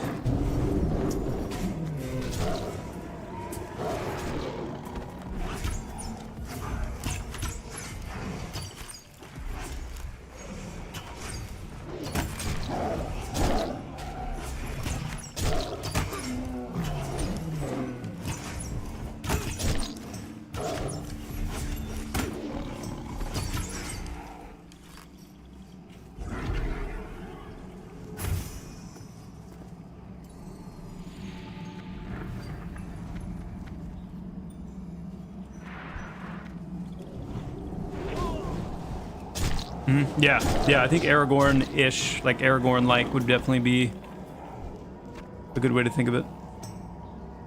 Oh, we gotta re-invite Tarnok. And by we, I mean me. Sorry, Tarnok. Goodness.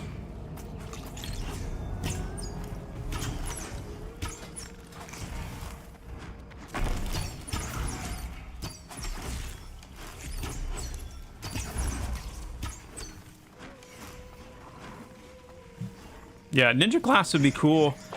But I think we'll be able to kind of like cover a lot of that with the monk. Because when you think of like the mastery branch for the monk, that's like an avoidance tank. There's actually a lot that we're going to be able to do there with some of that ninja-esque vibe. So we'll see. We'll see if there's room, you know, at any point. I mean, that's the thing. I've talked about this before with like brand new classes after your launch roster. Like they really need to be truly distinct, you know? They really need to bring a totally different vibe, totally different approach. And if it's too much like something else that you've got already, then I don't know, I think it's like a missed opportunity. Which is why, you know, it would be easy for Ronin to not be a good choice depending on, you know, how you design it. Fox in the hen house. What is this? Ah, yes. Hit rating. Cool.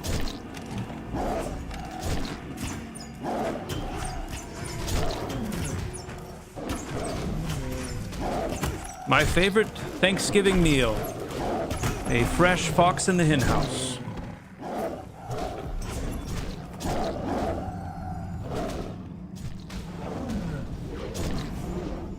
I do think Berserkers are super cool as well. Berserker could be a cool vibe. But is that like... Berserkers are tough to do though.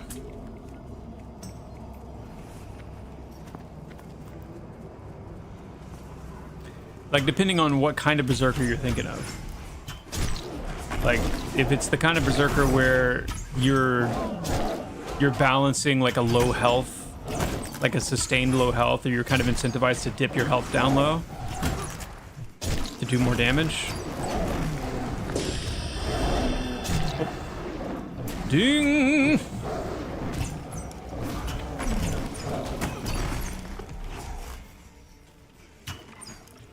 Yeah.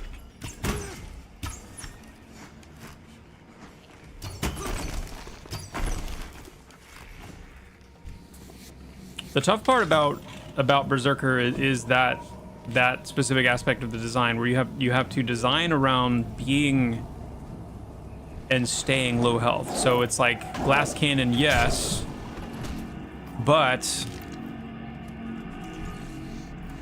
ooh.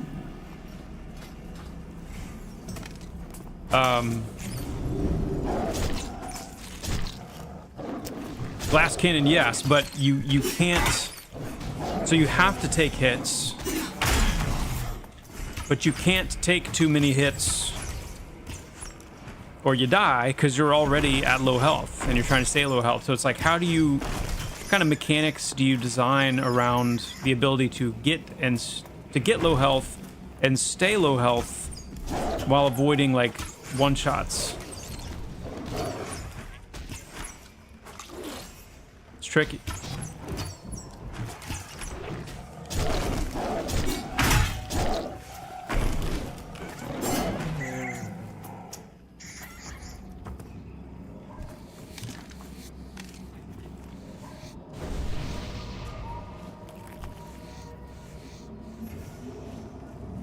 I agree, engineer classes would be cool.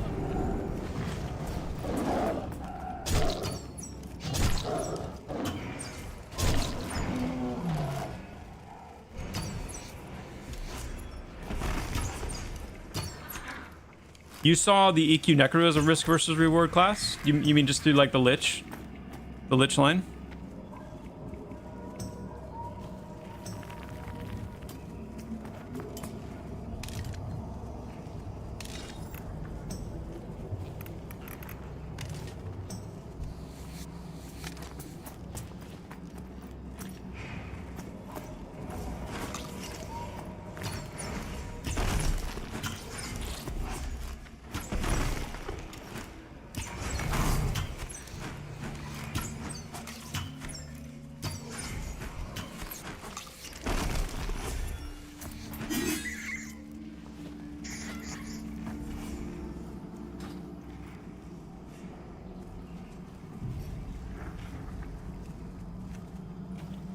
Blood Mage. I think Blood Mage is actually our most requested class.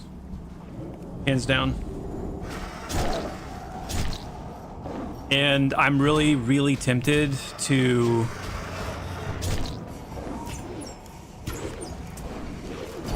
I don't know.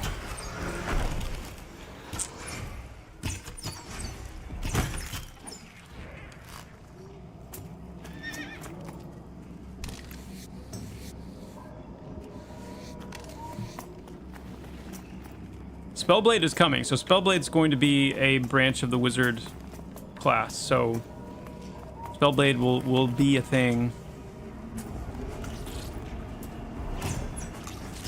I don't think it's enough to design a whole new class around. I think it's going to fit really nice just as an expression of the wizard and kind of a pretty significant alteration of the wizard. Spellblade will definitely be one of the more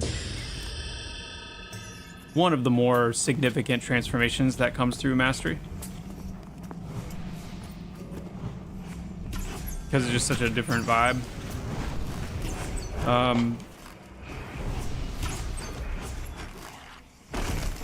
And the other thing that I'm kind of processing through currently with the design team is the whether we would want to pursue, because we need more healers.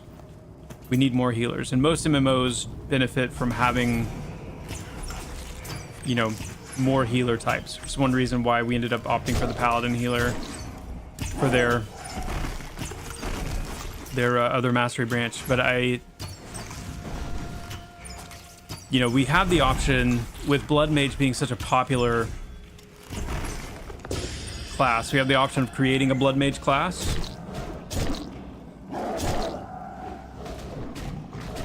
Or we could do that as kind of the Necromancer secondary branch.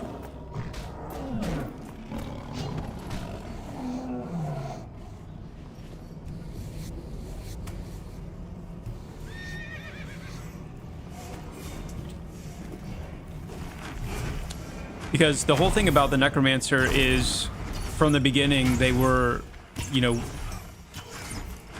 the original design for them was I wanted them to kind of fit more of a support role in Pantheon. Like a selfish support role, specializing in like crowd control and, limited support, but with high like DPS potential.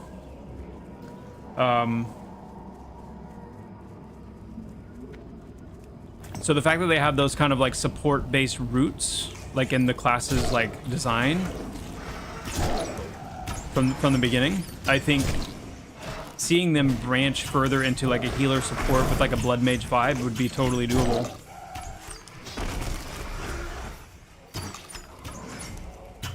And it's cool to me because it's similar to like a CC rogue, where it's like it's specifically being able to do the role in the form and the feel of a particular class. So it's like you have CC and you're used to seeing like casted CC with enchanters and things like bards, but to be this like sneaky subtlety, like assassinating kind of like rogue vibe and be like a dedicated CC role, I think is super cool.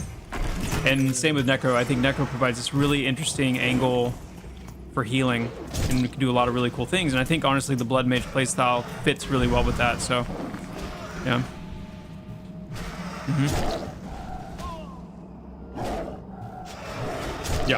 Yeah, visibility. And then the other Necro would be more of kind of your like straight up DPS Necro.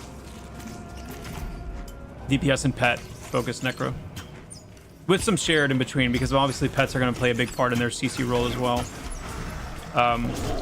But if you want a Necromancer that, is focused more on their pets as like damaging, like DPS related, then you would have that branch. Whereas if you wanted, if your pets were going to be more like CC support related, then you'd have the other branch.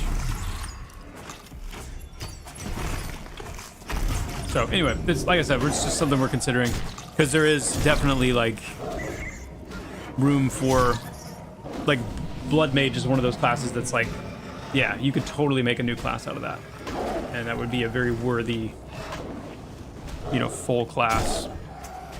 But yeah. Yep. Need loot for spells.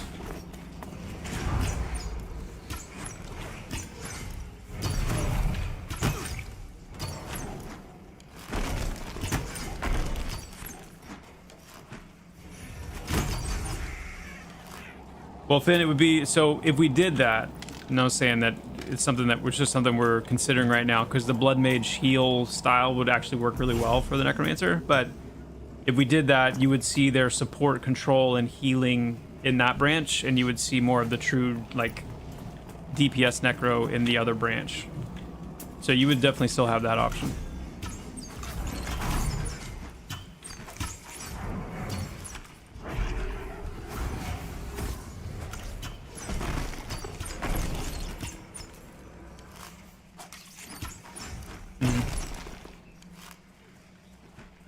Blood Mage was a crazy class. I mean, that's like, that combination is what a lot of MMO class designs intentionally stay away from, because it's so powerful. Like when you can deal damage and heal, that's like the forbidden combo, you know?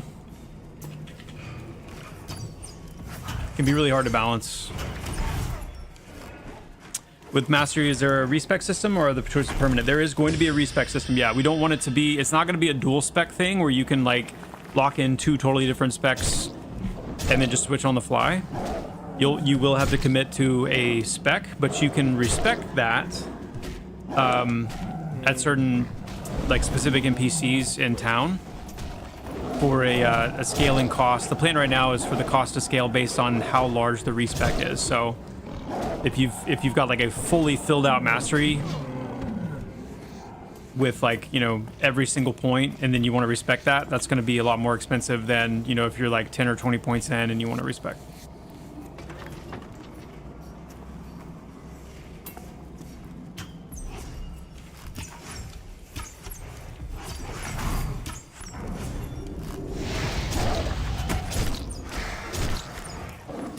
Isn't blending support and heals in one spec a bit OP? It can be if you also provide a lot of offensive options for that same class. So it would be one of those situations where a Necromancer Blood Mage, you know, if we did go that route for healer, we'd probably have to be pretty lean on the support side. So you'd be kind of exchanging the support, some of the support that we had originally intended for Necro, for the sake of like going more full heal. So yeah, it definitely can be, but again, like that still tracks pretty well, because, you know, ultimately we want to avoid having an overabundance of buffs, and making sure the buffs that different classes bring feel meaningful. And so if we go that route, reducing some of the buffs on of the support buffs on Necro wouldn't be a terrible thing.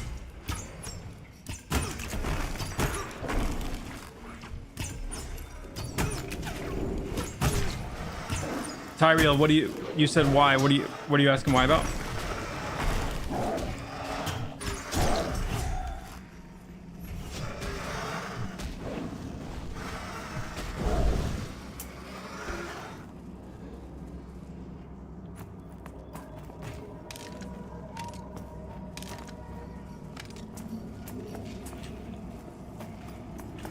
Continuing to trigger everybody by not using the take all button. I know, I'm sorry.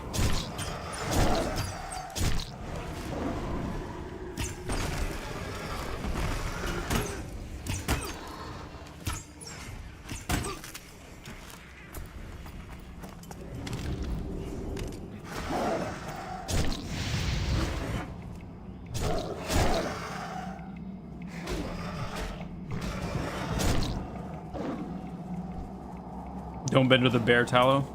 Oh, so bear tallow is important?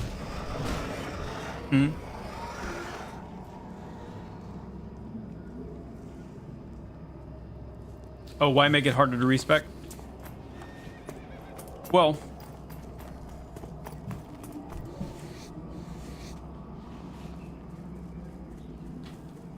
if by harder to respec you mean just like more expensive, I think that's a good, like, you want there to feel like some weight to it, where when you're looking at the choices that you have, I think a good system allows for some like pondering.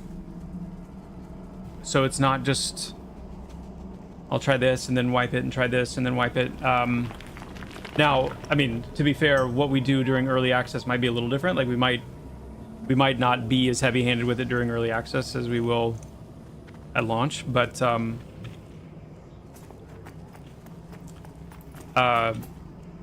we want it to feel a little bit weighty, but we don't want it to be, you know, we don't want to go as far as what some people would like, which would be like there is no respec, like you choose and you're done, which, yeah, I mean, we're not going to go that far with it for sure.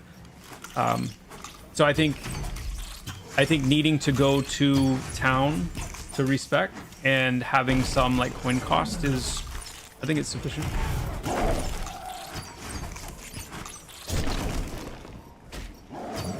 Would you compare the spring release to an alpha to beta transition to the game's development? That's a really interesting question.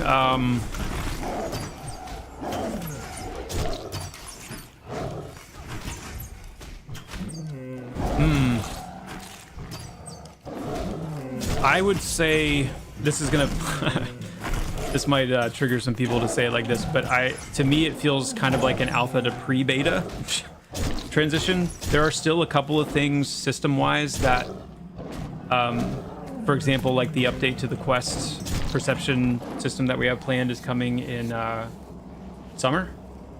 So there are still a few things like that, but if pre-beta were a thing, you're kind of on the verge of being in a beta state. That's kind of where we'll be.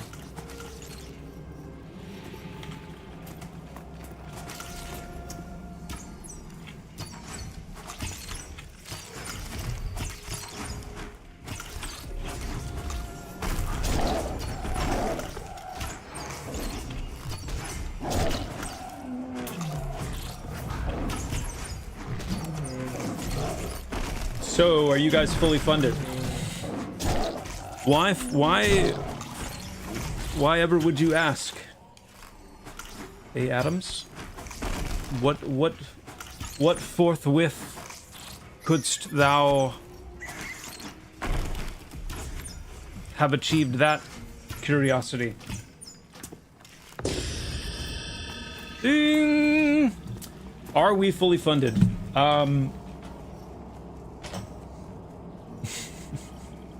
I'm just playing with you. I know exactly where that question's coming from. So here, the way we've always said it is this. Weird Steven is joining the team. No, absolutely not. The way we've always phrased it is this, and I think this is the most accurate and the most honest. Do we have what we need to get to launch? Yes. What we have always been trying to do, so when you compare Pantheon to Ashes had at least, I mean, again, our understanding of things is changing based on the information that's coming out, based on the lawsuits and the various, you know, court proceedings that are going to be happening. We'll learn more about what was actually going on, but based on, you know, even based on a lot of the revelations, it's clear that there was a lot of money. There's a lot of money there. Wherever the money came from and how, you know, all that stuff. Like, again, the point being that Ashes was a very large team. This was a team of like 250 people.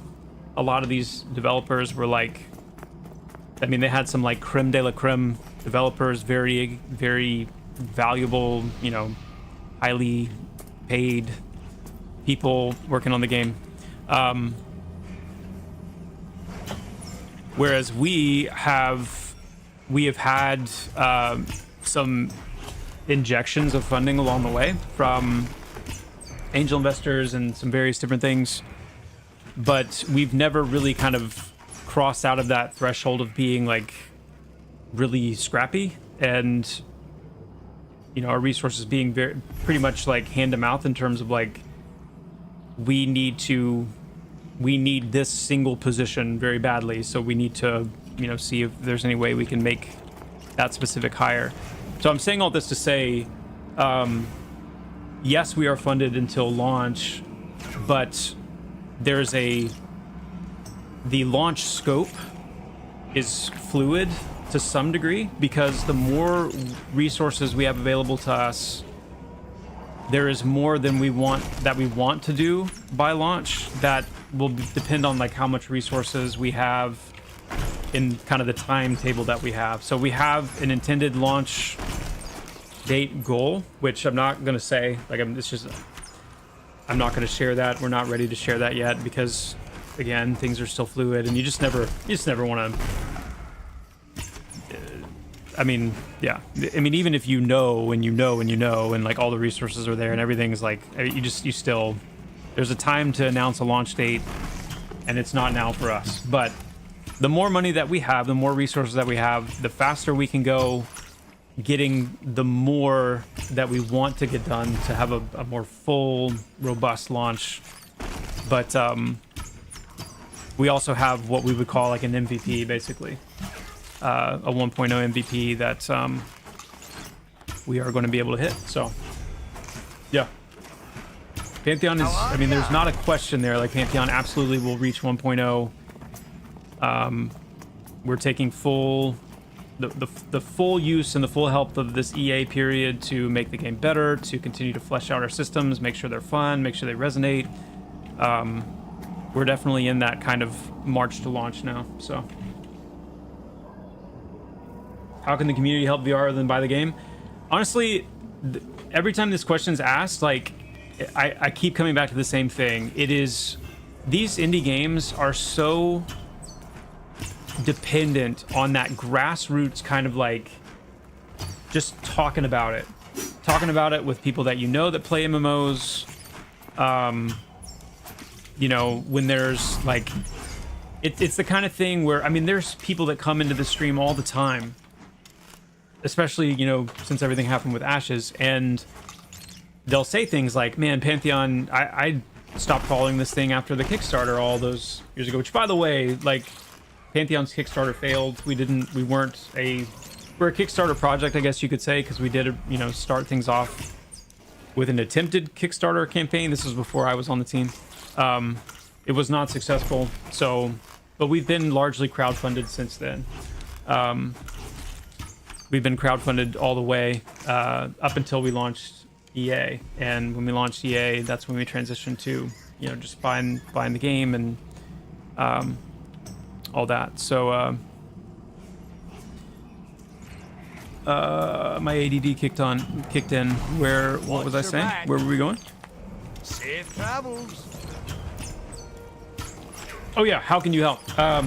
Yeah, just talking about the game and places where the game's talked about, you know, coming, you know, to this stream, when just, you know, I mean, but that's the thing. It's like, just do what you normally do when you like a game, you know? And also just be aware that, like, with the wipe that's coming in the spring and the major update that's coming in the spring, Pantheon right now is kind of in like a little bit of a napping state with the community. There's not a lot of people talking about it. There's not a lot of videos being made about it. You compare that with when we launched EA, and it was an explosion. And I think we're on track for another one of those come spring. Spring is going to be a major update. There's going to be a lot of people coming back to play the game. There's going to be a lot of conversation, and so, and I expect those kind of peaks and valleys to happen as we go through EA, knowing that launch will be kind of the ultimate moment. Launch will be the ultimate moment where pretty much anybody that has interest in the game at that point will be coming back to play. And also a lot of people that have been waiting to play will be playing. How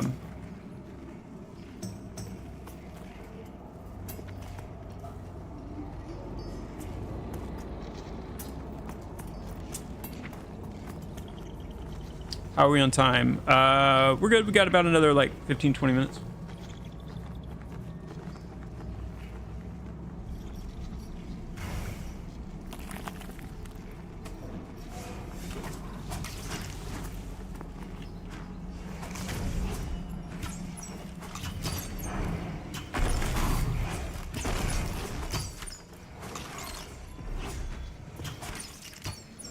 You gotta remember too, though, like, going back to the whole alpha and beta question, like, it's hard to even use those terms anymore with the way game development is now. I mean, it still fits with some projects, but with early access and open development and all this kind of stuff, you know, we've kind of lost some of that clear sense of, you know, what's alpha, what's beta, what's release kind of thing. I mean, obviously, you know what release is, but so don't get too hung up on that terminology, you know.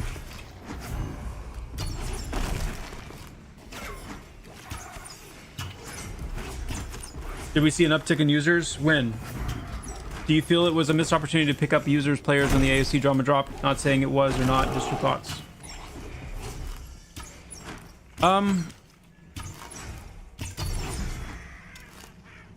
Oh, you mean like had the big spring update or whatever corresponded with the Ashes stuff? Yeah, I mean, I've thought that, you know, how it would have been great if like the wipe and the update was like now, you know, within some weeks of the Ashes thing. It's really hard to say because, and I tend to be the kind of person that to some degree trusts, kind of have a trust in the way things end up working out. You know, I mean, I don't want to take that too far, but like, we would not be ready before when we were planning to do it. So it's like, there's a level in which there's really no other way. It just is what it is. It's gonna happen when it happens, and that's the soonest it could happen and be what we need it to be, which is an amazing update, very solid, very fun, very exciting, really kind of casts the vision for everybody of what Pantheon is on its way of becoming. So it does in some degree feel like a missed opportunity. There's that kind of FOMO of like, oh man, if we had just been like, because I know that Pantheon's a game that's going to resonate with a lot of the same people that were following Ashes, a lot of people that play classic WoW, and of course a lot of people that, you know, grew up on classic MMOs like EverQuest and others. There's a large, you know, potential player base out there, and a lot of them have not even heard of Pantheon yet. It's crazy to me how many people still pop into the stream and say like, what is this? I've never heard of it. I'm from Ashes, you know, or been playing WoW. I've never heard of this game. So there's a lot of untapped like awareness. But I guess that's where I go back to like, I think these games, they rely so much on word of mouth. They rely, I mean, we're kind of in the age of influencers now. And so when you see streamers and influencers playing these games, that's when you see a lot of games pop off. And so you have opportunities like in spring. I know there's a lot of, you know, larger content creators who are planning on coming and jumping on in spring and checking things out. There's just going to be all these things converging, and I think it's still soon enough, considering like the Ashes situation, that I don't know that people will have found their new home by then, you know? I think they'll still be looking. I think there'll be a few more options potentially on the table, but I definitely think we still have room to capitalize on it. Yeah. On the window here.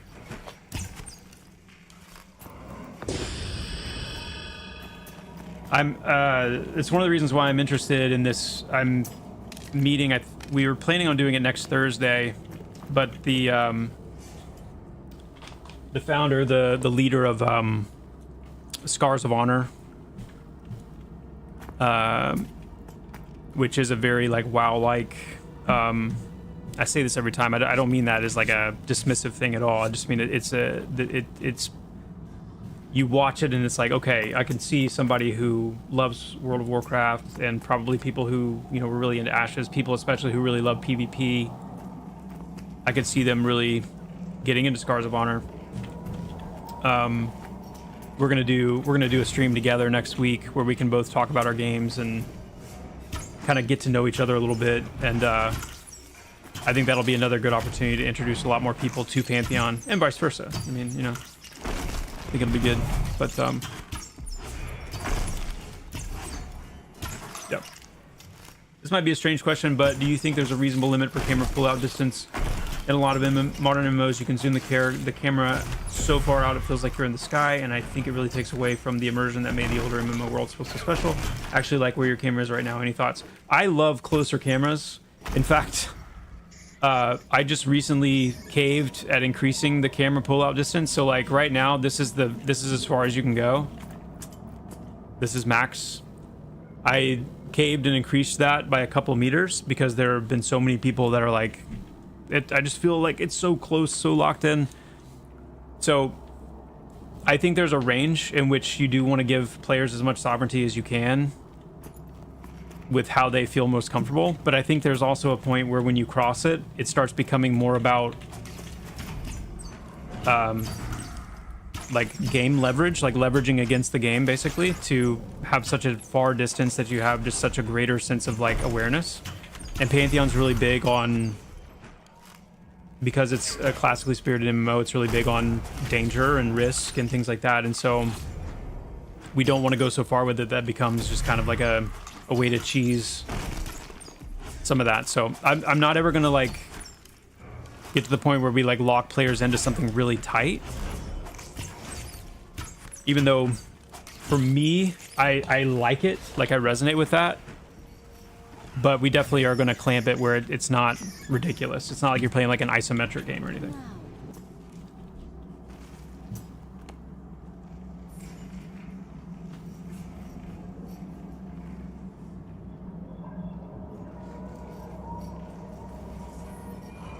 Hope Asmongold gives the game a fair shake after the game is more fleshed out. Yeah, it'd be cool. I mean, Asmongold comes up from time to time on the stream, and I like Asmongold. I enjoy watching him. I enjoy his takes, even though he's, you know, crapped on Pantheon the 2 times that he's talked about it. But to be fair, it was a long time ago, and also to be fair, most of what he said I agree with for what it was at the time. But yeah, I don't know. There was a time where I would have expected that he would have, and he probably still will, just because of the history Pantheon's had, especially with what's happened with Ashes and how like indie MMOs. I think it's newsworthy. You know, I think Pantheon reaching 1.0 will be newsworthy. But I mean, as far as him personally liking it, I just feel like his taste in games has changed. I don't know that he would enjoy a game like this.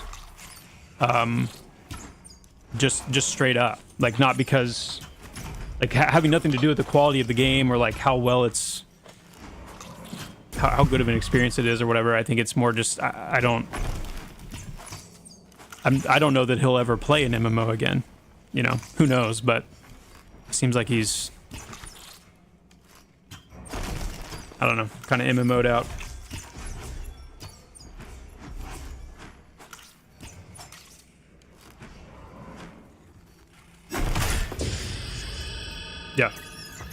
Yeah, he doesn't play game. I mean, yeah, he's definitely not playing as many games as he used to.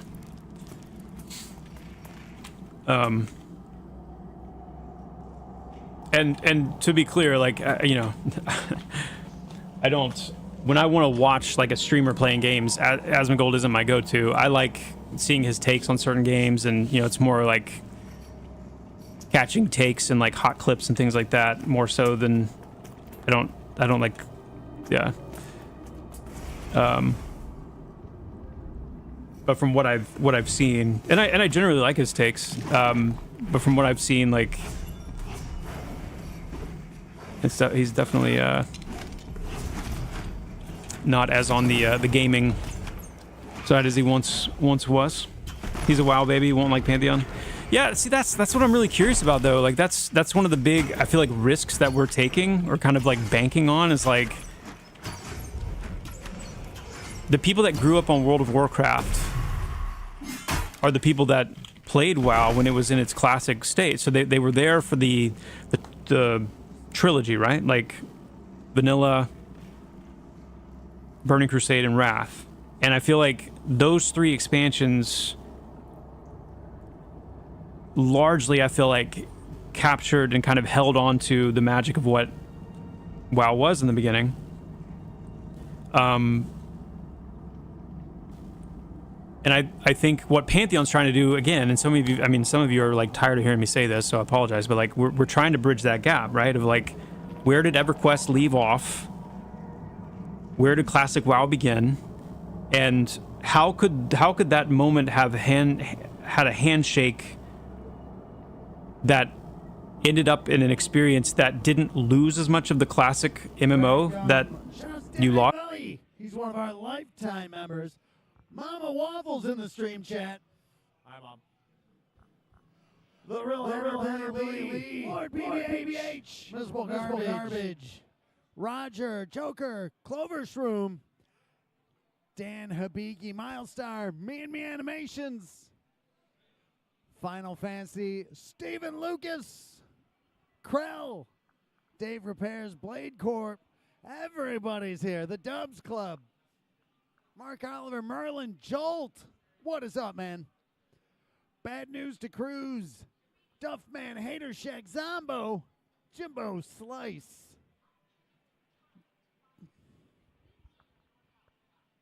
Lizzie, Jeffrey, King. He's right here. Elwood Blues, what is up, man? The stars aligned. Hey. There we go. The one and only Fat Chris.